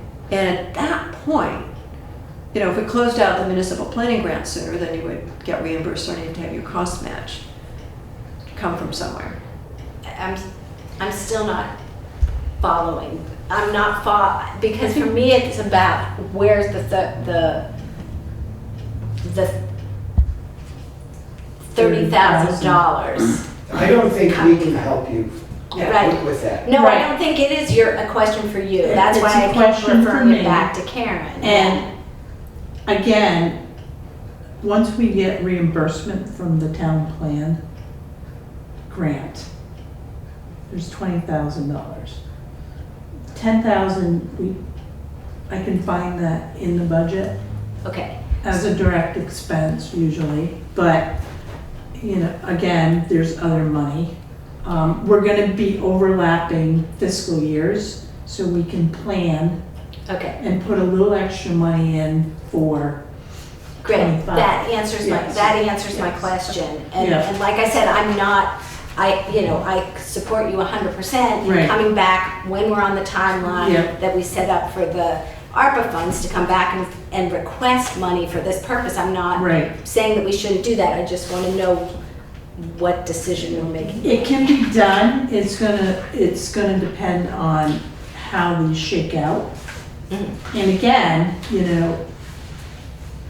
if I get an audit report where it's not in our favor, then I may reconsider and come to the board and say, hey, let's do one and we're gonna have to hold off on the other. Okay? So- Right, or you come and you ask for ARPA money. We Right. have a process of Right. asking for ARPA money and agreeing that that's where we're going to spend it, Correct. which is And which, a total possibility. leveraging money is part of that Yeah. process. And these both fit within the criteria Correct. that we Yeah. established, so. So it's too premature right now to actually, I will make it work. There's different ways I can see it already, but to ask me that, we have it right now, it's in different areas, so. Karen, I don't know why I can call you Karen. Can you just be Karen tonight? Karen. Another Karen. Ann. In the past, we have, as Pip knows, done incredible bylaw changes basically for river corridors and updating our flood hazard mitigation plans. That was done by a woman who worked and still works for Windham Regional Commission. And I'm wondering if they are less expensive or whether the municipal plan update, with which this person is already obviously, knows a lot about it already, if that was considered or the reason why not. I don't know that we've come up with any Yeah, consultants. the This list is of just for the resolution. Consultants for the bylaw study, there's a list provided by the state. We've had preliminary discussions with I see. Windham Regional. Okay. No consultant has been selected. There's a whole process. We have to go through an Yeah. RFP, et cetera. Right. But we have had preliminary conversations with Windham Regional. In my mind, it's sort of our safe, our fallback consultant. Not to diminish their skills. We've worked with them in the past as consultants under these grants. So yeah, we've had a conversation and they have limited availability, but they didn't say no. Okay. So it's a possibility. It would be the same amount of money that you would give them the 10,000 rather than the consultant. It would be the same amount of money, whomever is chosen. Okay. We have to go to bid, so. Right. Yeah. Okay, so are there other comments among the board? So the original resolution said that Karen was going to sign this, but I have since been informed that actually we all have to sign it. The first one. Yeah. The second one, I guess I'm gonna sign it, so will authorize me. But, so can I have a friendly amendment to strike authorizing Karen to sign? Yes. Second? All right, is there further discussion among the board about the FY24 municipal resolution for municipal planning grant with a $20,000 match? Any comments online? Any comments in the room? Hearing none. All in favor? Aye. Any opposed? All right. I was hoping to get through all of these resolutions before we hit 7 o'clock, but that has, that did not happen. So I'm wondering if we want to take a 5-minute break and then come back and do the other ones? Or do we want to slug through? There's the same thing again for the bylaw. Right. Do you think we can get through Yeah, that we one? can get through Okay. that one, yeah. And then there was just, there was also the support for the resolution for the bike. Yeah, or you could do that another time. Yeah, when was the deadline for that one? November 13th. And I know, I read about it, but maybe nobody else Do that has. next meeting. Okay, Sure. and the survey as well was due The survey is due on the 13th. as well, okay. No, that's the date for the survey. There's no particular date on the resolution, just saying. No, but I mean, Yeah. yeah, okay. So that we needed to Authorize me to- authorize you to Yes. do it. Yeah. I think we could do that. Okay, all right, so we'll do After this and then we do we'll this. do that piece and then we're gonna break for 5 and come back refreshed and happy and keep going. All right, so can I hear a motion to adopt the FY24 municipal resolution for bylaw modernization with a $10,000 grant match and authorize myself to sign it? So moved. Second? All right, it's been moved and seconded to adopt the FY24 municipal resolution for bylaw modernization with a $10,000 grant and grant match and authorize myself to sign it. Is there a discussion among the board? Any comments online? Any comments in the room? Hearing none. All in favor? Aye. Any opposed? All right, now finally, can I hear a motion to authorize myself to answer the survey sent out by V-Trans? So, Second. It's been moved and seconded to authorize myself to answer the survey sent out by V-Trans. Is there further discussion on the board? Any comments in the room? Any comments online? Hearing none. All in favor? Aye. Any opposed? Okay, good. So how long of a break do we need? 5, 2 3? weeks. 2 weeks. It's 5 minutes. 5 minutes, all right. So let's come back at 7:20.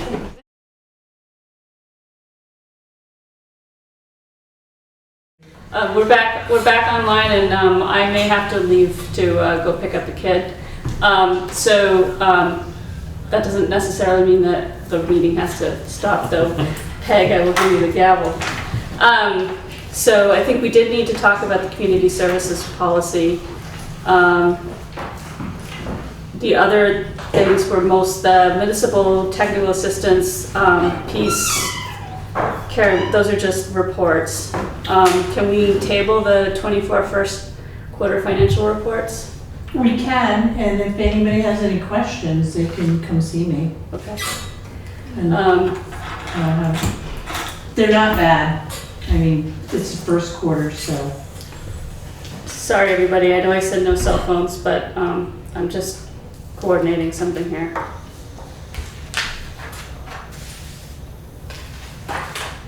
So we can table those.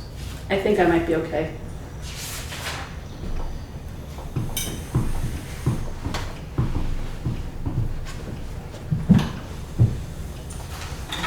All right. So where are we? We are at Select Board new business, and I think we are all running out of steam anyway. So we want to table the FY 2024 first quarter's financial reports, right? Mm-hmm. And then I think I'm back on track. So I can give a quick update on the KRT appraisal status. So KRT is our reappraisal company.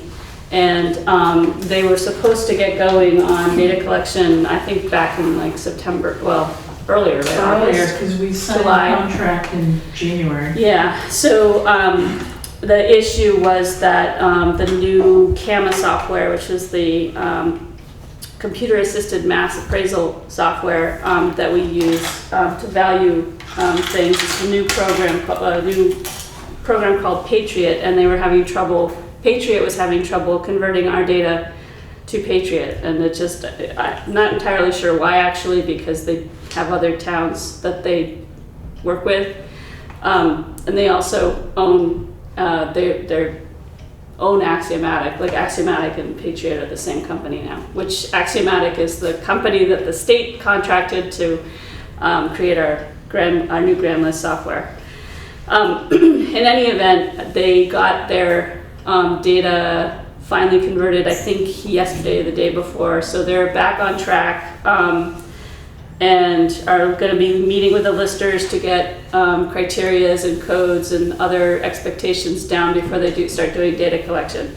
What that means for all of us, residents of the town who may own property in town, is that there are going to be, I think they're going to send letters in the mail indicating that there will be people on your property, and then they will go about coming to your property.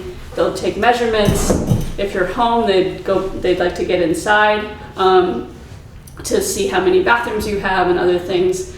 And I highly encourage everyone to let them in, because if if they aren't able to come in, they're going to assess it based on what they see on the outside, and they may very well assess things that you don't have. I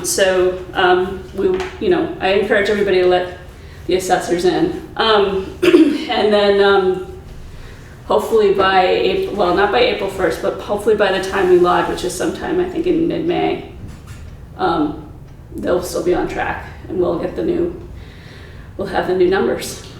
Yeah, we're shooting for April 1st. April 1st is the date that is as of.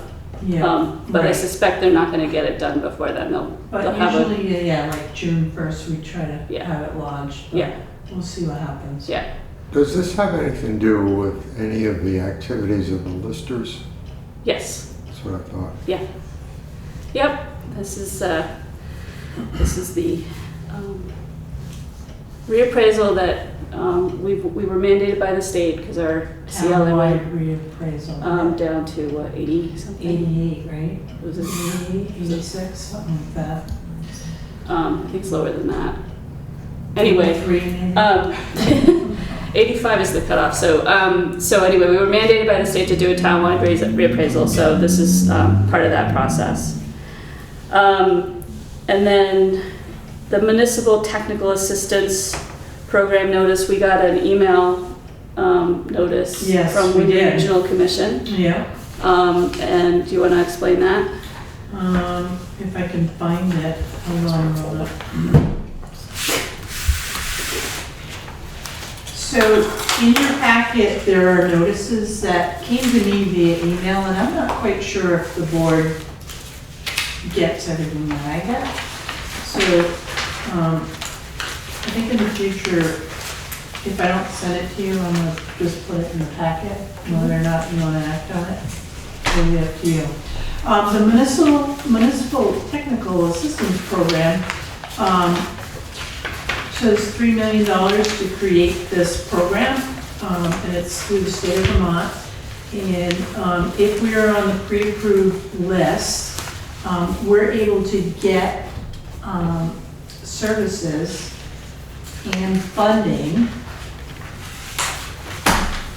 to help us with certain projects. So community assessments, opportunity assessments, funding application and permit assistance, project management and implementation, capacity building activities, water infrastructure, sewer infrastructure, housing. These are all things that we're looking at doing right now. And Peg, back to your question, those assessments that we're trying to do, like the housing, it might be able to be funded through this program right here. So it's another option for funding. So this right here is, the timing of this is like perfect for Putney, because we're looking at planning and implementing a lot of different things. So I'm very excited about this. And what we need to do is have the board acknowledge this and also express your interest. And we can reach out to the Regional Planning Commission, and they will get people lined up to like help us through the Regional Commission. And with that being said, our Windham Regional Commission too, so the town, in our budget, we have an assessment that we appropriate every year to them. We don't appropriate it, it's an assessment that we pay based on population. So I think they're pretty well out straight right now, but we'll try to work with them and dive into anything we can get our hands on right now. I'd say we have nothing to lose, right? No, we do not. Okay. Is there comments among the board? Any comments in the room? Any comments online? So, we just need a motion to indicate our decision to participate. So moved. Second. Okay, it's been moved and seconded to participate in the Municipal Technical Assistance Program. Is there further discussion among the board? No? Go for it. Go for it. Okay, hearing none. All in favor? Aye. Aye. Any opposed? All right. Perfect, thank you. Cool. All right, so the next fun piece is the Community Services Policy, which is in your packet. Peg and I worked on it together, and I have lost it. There it is. Okay. Oh boy, so let's see, what did we do? We changed a little bit of the language to make it more Englishy. So the purpose is a little bit shorter. And then we made some changes to the applicability section, so that now reads, this policy applies to appropriation requests from community service agencies subject to the provisions of Title 24, Chapter 73 of Vermont statutes annotated. Select Board will prioritize programs that provide a significant level of direct services to marginalized members of our community. Select Board may also choose to appropriate funding to organizations whose mission includes providing public gathering space for the Putney community. Okay, and then we moved things around a little bit, right? So the first that we moved the how do you do it? You petition the Select Board for community service appropriations by filling out a questionnaire. The select board will determine eligibility based upon the answers. And then Group A and Group B are largely the same. It's the Putney-based, Group A is Putney-based nonprofits which meet the criteria specified in Article 3. And Group B is nonprofits based outside of Putney which meet the criteria specified in Article 3.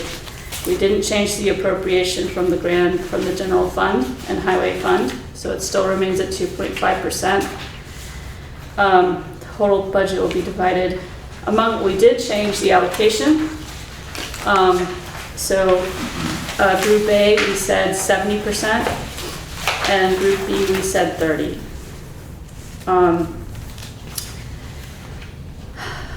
I don't think anything else really got changed.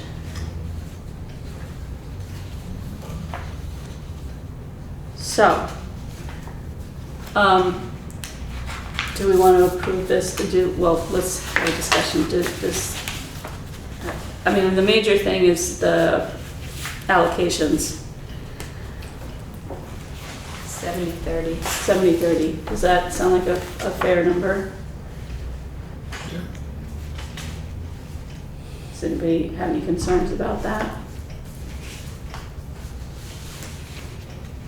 Okay, any comments or questions or discussion about the other changes?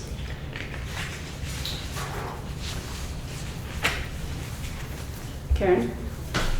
So I like the 70-30 allocation.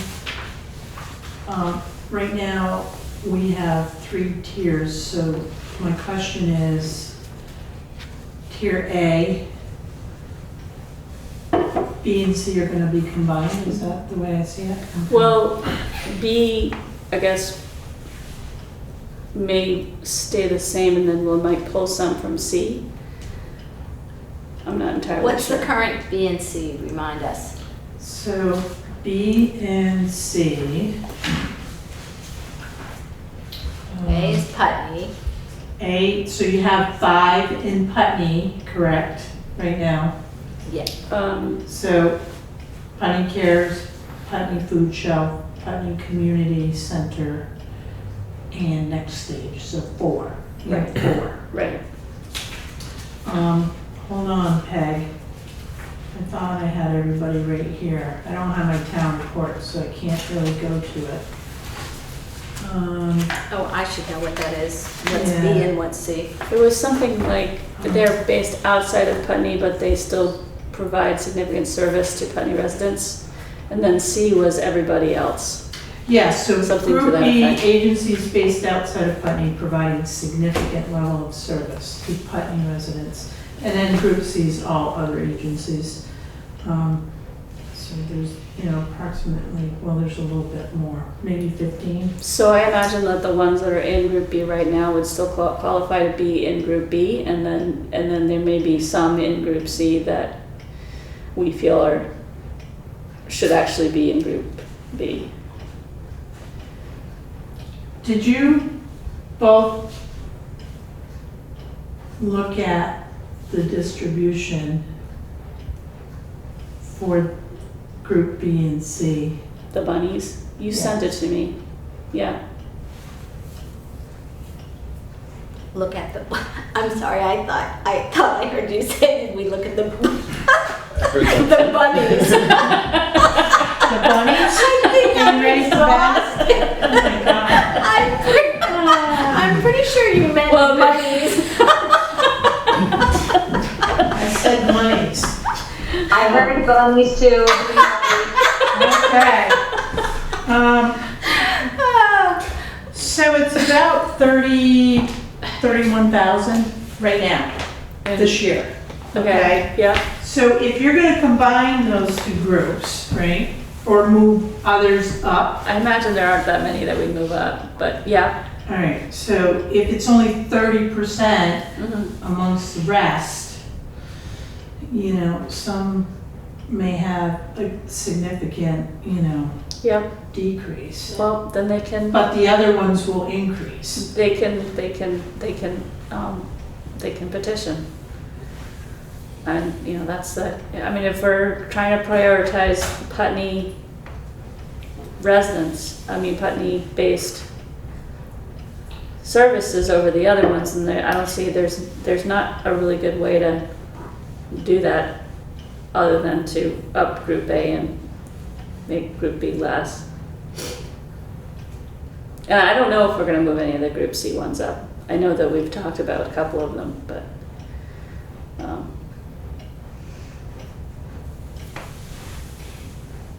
I mean, they can petition for more, that's always in there. That's my feeling. What were you thinking, Karen? Well, what I was thinking is B and C would just merge together. And then you just do the 30% amongst all of them. Well, That's gonna kind be, of what we're talking about, isn't it? Oh, but yeah, I mean, it wouldn't be all of them. It'd be maybe 2 in Group C. well, I would want to see that rationale, I guess. I'm not following. Oh, your rationale that we would drop, some people would not be Yeah. funded. Well, I guess when we get We just see the list and, they'll see that they're supposed to be sending their questionnaire in, and then we'll see how many people send it in, and we'll look at them, and I I'm not guess sure we'll make a that, decision. yeah, I'm not sure that I've ever looked at the Group C ones, because the Group C ones were everyone else, so there wasn't a need to look at whether they were providing a significant level of service to Putney residents. It was just, you know, we like you and we want to give you money. Right. So, like Peg said, I think we are probably gonna need to go through all of these applications at least this year and, you know, really decide who goes into Group B. Did you look at the state statute regarding social service agencies? Yeah. Because it was clear in that statute, it would be Putney-based nonprofits. I don't think it was. It was services that were provided to Putney residences. I'm pretty sure it's It also Putney-based, said but- that something, you know, to the effect of it didn't preclude us from allocating funds to other agencies. It's just something that I kind of wanted to bring up and just have the board consider, Yeah. you know, because this is not an easy policy. Mm-mm. And I realize too that agencies need money. Mhm. Sometimes agencies just need, you know, support, whether it's a letter or something from the board. But because of the economy, it just seems like more and more people are needing money. So at some point, you gotta draw the line. Yeah. And we're at $60,000 that we're appropriating, you know, so. Yeah. And the other thing I want to mention too, that other towns, and I've said this before, there's an article for each agency that is looking for funding. And, you know, there might come a time where a board will need to look at having the voters decide at town meeting which ones are important. I think. Maybe, but Yeah, but I think that's the that's not reason- where we are right Yeah, now. I think mean, this- if somebody wants to put that forward. I think this is a good start. This is, I think, our attempt to kind of avoid that you know, discussion of going through each and every agency with the town. If the town wants to do that, I suppose I don't want to encourage that. That doesn't seem like a useful thing to do. But at town meeting, again, we did that in the past. Not while I've been town manager. I think we did that. This policy came about because people got tired of that process. That was my understanding too. So, and I heard commentary at town meeting saying the reason we had this policy was so that we could avoid that process. So, and it gives the groups, the agencies that are in those groups a little bit of assurance that it's not gonna change every year because different people come to town meeting, and it also makes it less of a popular contest, popularity contest. Yeah. So I feel better about having it as a policy and not bringing it. They have the right to petition, so if they want to bring it directly to the voters, they all have that right. So we could write a policy and have every single one of them say, well, I'm just going to petition the town. So that, you know, we're not avoiding that entirely, but I think for the most part, probably most of them are, you know, glad to just have us do it and not have to go to town meeting and present their case every year. They've got better things to do.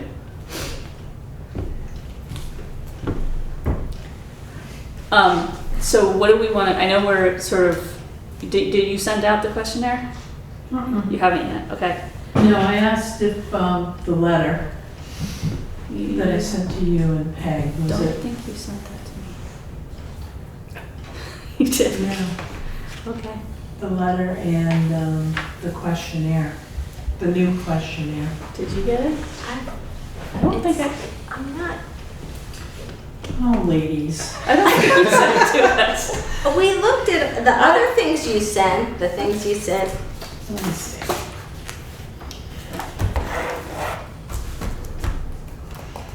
I don't think we need to do this. We have to prove that. Can you send it again? I will send it again. Okay. and it is the letter and the questionnaire that you Yes, sent? there was a draft letter, yes. Somehow. Oh, maybe you sent that, like, did you send that right after we had our meeting? Yes. Right, and I said I couldn't do it, so I think I just ignored it. Thank you. Well, because, didn't you say that you needed it back the next day? No. We could table this. Oh. Just move on. Can we table it? Sure. Yep. Can we? I thought you needed to do this ASAP. I thought that was the... Yeah, we really need to get the letter out. Okay, well, It's an administrative, I mean, it's not, I mean, it's not Yeah. something that you needed to run by us if you're comfortable with it. I'm comfortable with it. Send Kim's comfortable send with it it. out. Send it out with the Yeah. bunnies. Yeah, there's really nothing. And we did agree to the questionnaire, right? Yes, we we did. already did that. Yeah. So we're good. Okay. All right, so do we want to go ahead and approve this? Okay, so can I hear a motion to approve the Town of Putney Community Services Appropriations Policy? So moved. A second? Second. Okay, it's been moved and seconded to approve the Town of Putney Community Services Appropriation Policy. Any comments in the room? Any comments online on the Community Service Appropriations Policy? Swift? Hi, I'm just wondering, I know there was a lot of feedback from the agencies, from Ruby and other members from those Putney nonprofits. Has that been included in the edits, and is that feeling like those needs and questions and concerns were met? We tried to do the best we could. Obviously, there's competing priorities, but you know, one of the issues was the applicability piece, and we cleaned up that language. And there was a lot of the feedback that I got had more to do with well, actually, a lot of people were kind of trying to prove their case, but more about procedure, about like when to send the questionnaire and things like that, and that's not really addressed in this policy. So I feel like we captured people's concerns. Thank you. Any other discussion among the board? Hearing none. All in favor? Aye. Any opposed? Okay, we did that part. Good job. A little policy part every time. We should get like a bell. Like a little ding. Karen would like that. A little policy celebration. Yes. Not tonight, Noisemakers. though. Not What? tonight. Not tonight. All right, so moving on to select board reports. Sidewalk policy. Karen, is that in your packet. Yeah, Um, we have a sidewalk policy. We don't have to talk about it tonight, I Okay. really would like you to review it. Yeah, And on the very last page, on page 4,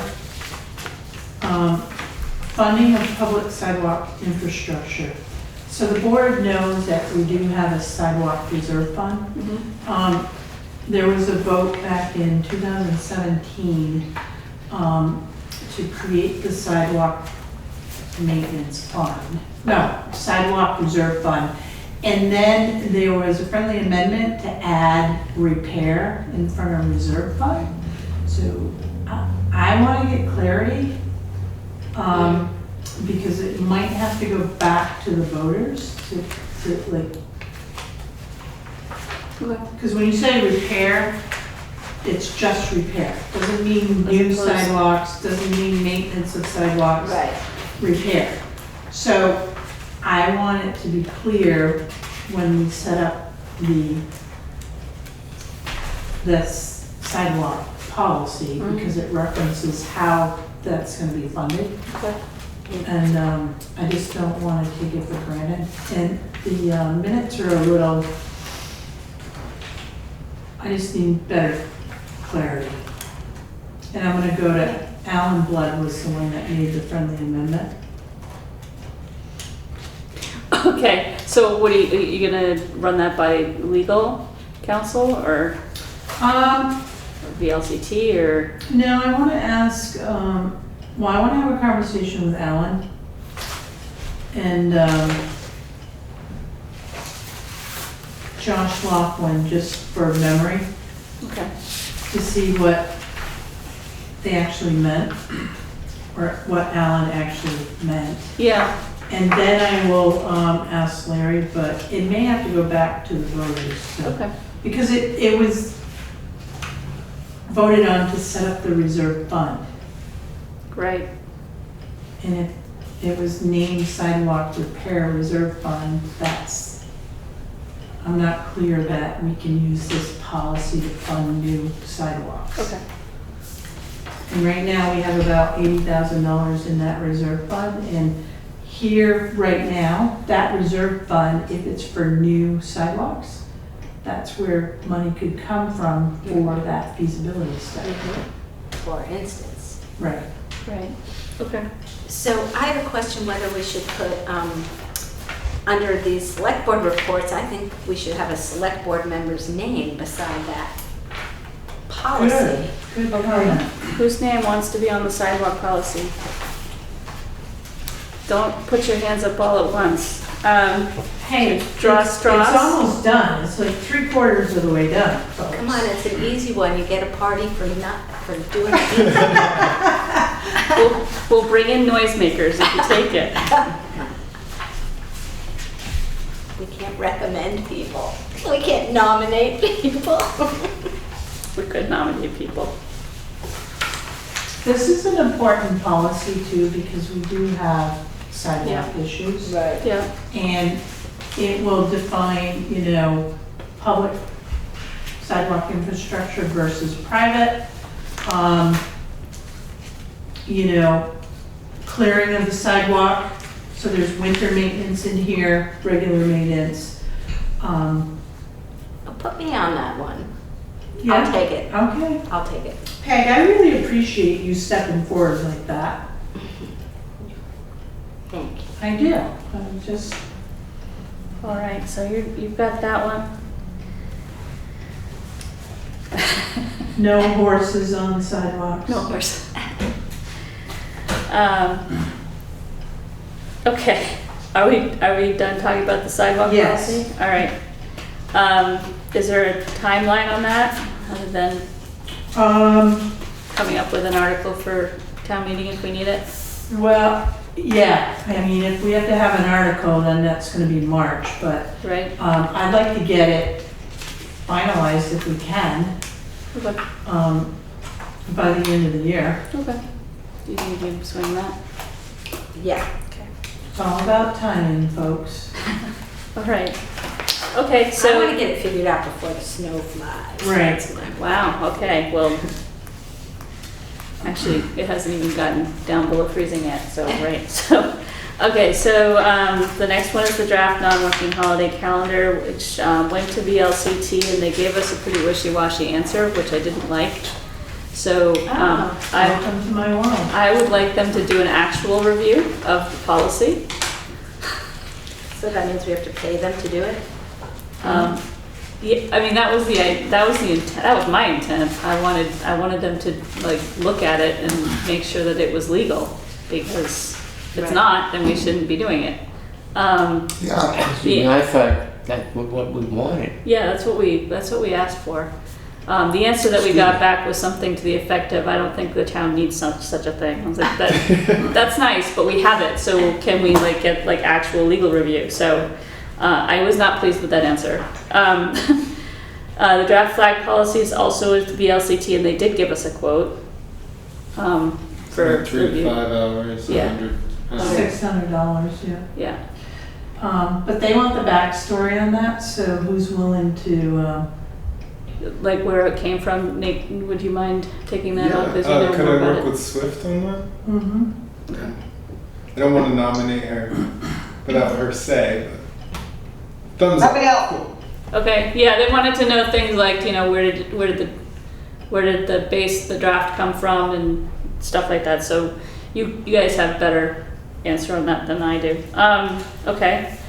And then we have a couple select board notices. We already did the Municipal Technical Assistant Program, Connecticut River Conservancy, relicensing of the Wilder, Bellows Falls, and Vernon hydro jams. There's, I believe there's a comment period. So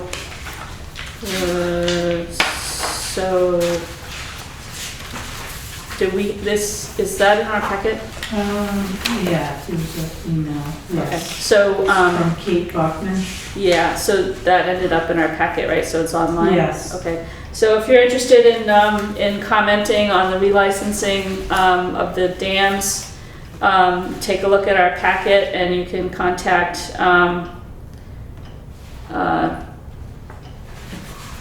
there is a public process, anyway, read up on that, and there is a public process by which you can comment on that relicensing process. Windham Regional Commission Select Board convening, which is on October 24th, and it sounds really awesome, but unfortunately it's during the day. It's like 12 to 2 or something like that on 12 to 1:30 p.m. Tuesday in Townsend. Is it in Townsend? Is it in Townsend? I thought it was. So maybe I have It is at Townsend Town Hall. And tell me what it is again? Sorry. It's the Windham Regional Commission Select Board convening. So basically they're hoping to get a bunch of select board members in the same room at the same time. For a particular purpose? For cider, donuts, and discussion. Oh, okay. And tell me the time again, 'cause It is from 12 p.m. to 1:30 on Tuesday, October 24th. I actually could go. Cool. Did you get this email? I probably did, and it's probably didn't even open it. It's in the packet. It's in the packet. Yes. If I remember, I can send it directly to you. No, just look through them. No, I've got it. Don't Okay. worry. All right. So I'll check it out and. Okay, I don't know that you need to register, but there might be a register. Yeah, there is a register. By Friday, October 20th. So, cool. So. So, Any question in the room? I'm sorry. Yeah, this is about the Connecticut River Conservancy and the relicensing of the dams. They also approached the Conservation Commission, and we invited them to our next meeting on November 10th. Oh, great. Based on that discussion with them, we would probably write a letter or comment of support from the Conservation Commission. Do you want us to also let you know what we do, or? It'd be great to know what you do, yeah. Yeah, or do you want to have input before we do something? I mean, I think it's within your purview as the Conservation Commission to come up with comments. Okay. But, I mean, I'm always interested in what other commissions are doing. It will probably Vernon the River is going to be one of the main things, not having just big releases from the dam that erode banks, and I'm sure there are other points as well, which probably most of which you would agree with, but why don't we meet with them, find out what those points are, and maybe just do a comment and let you know what that is. Okay. Yeah, that sounds good. Okay. Yeah.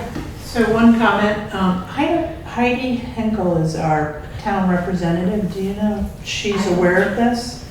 I don't know if she is. She's on the Connecticut, that's not the Conservancy. The joint She's on the, she's on the joint, but that's not the, she's not on the joint committee. She's, yes, committee, Joint, commission, yeah. committee, subcommittee for Okay. for Putney. Right. Yeah. But that might still be a good Absolutely. session for her to be at. Absolutely. Yeah. I need her contact information. Okay, we have that. Great.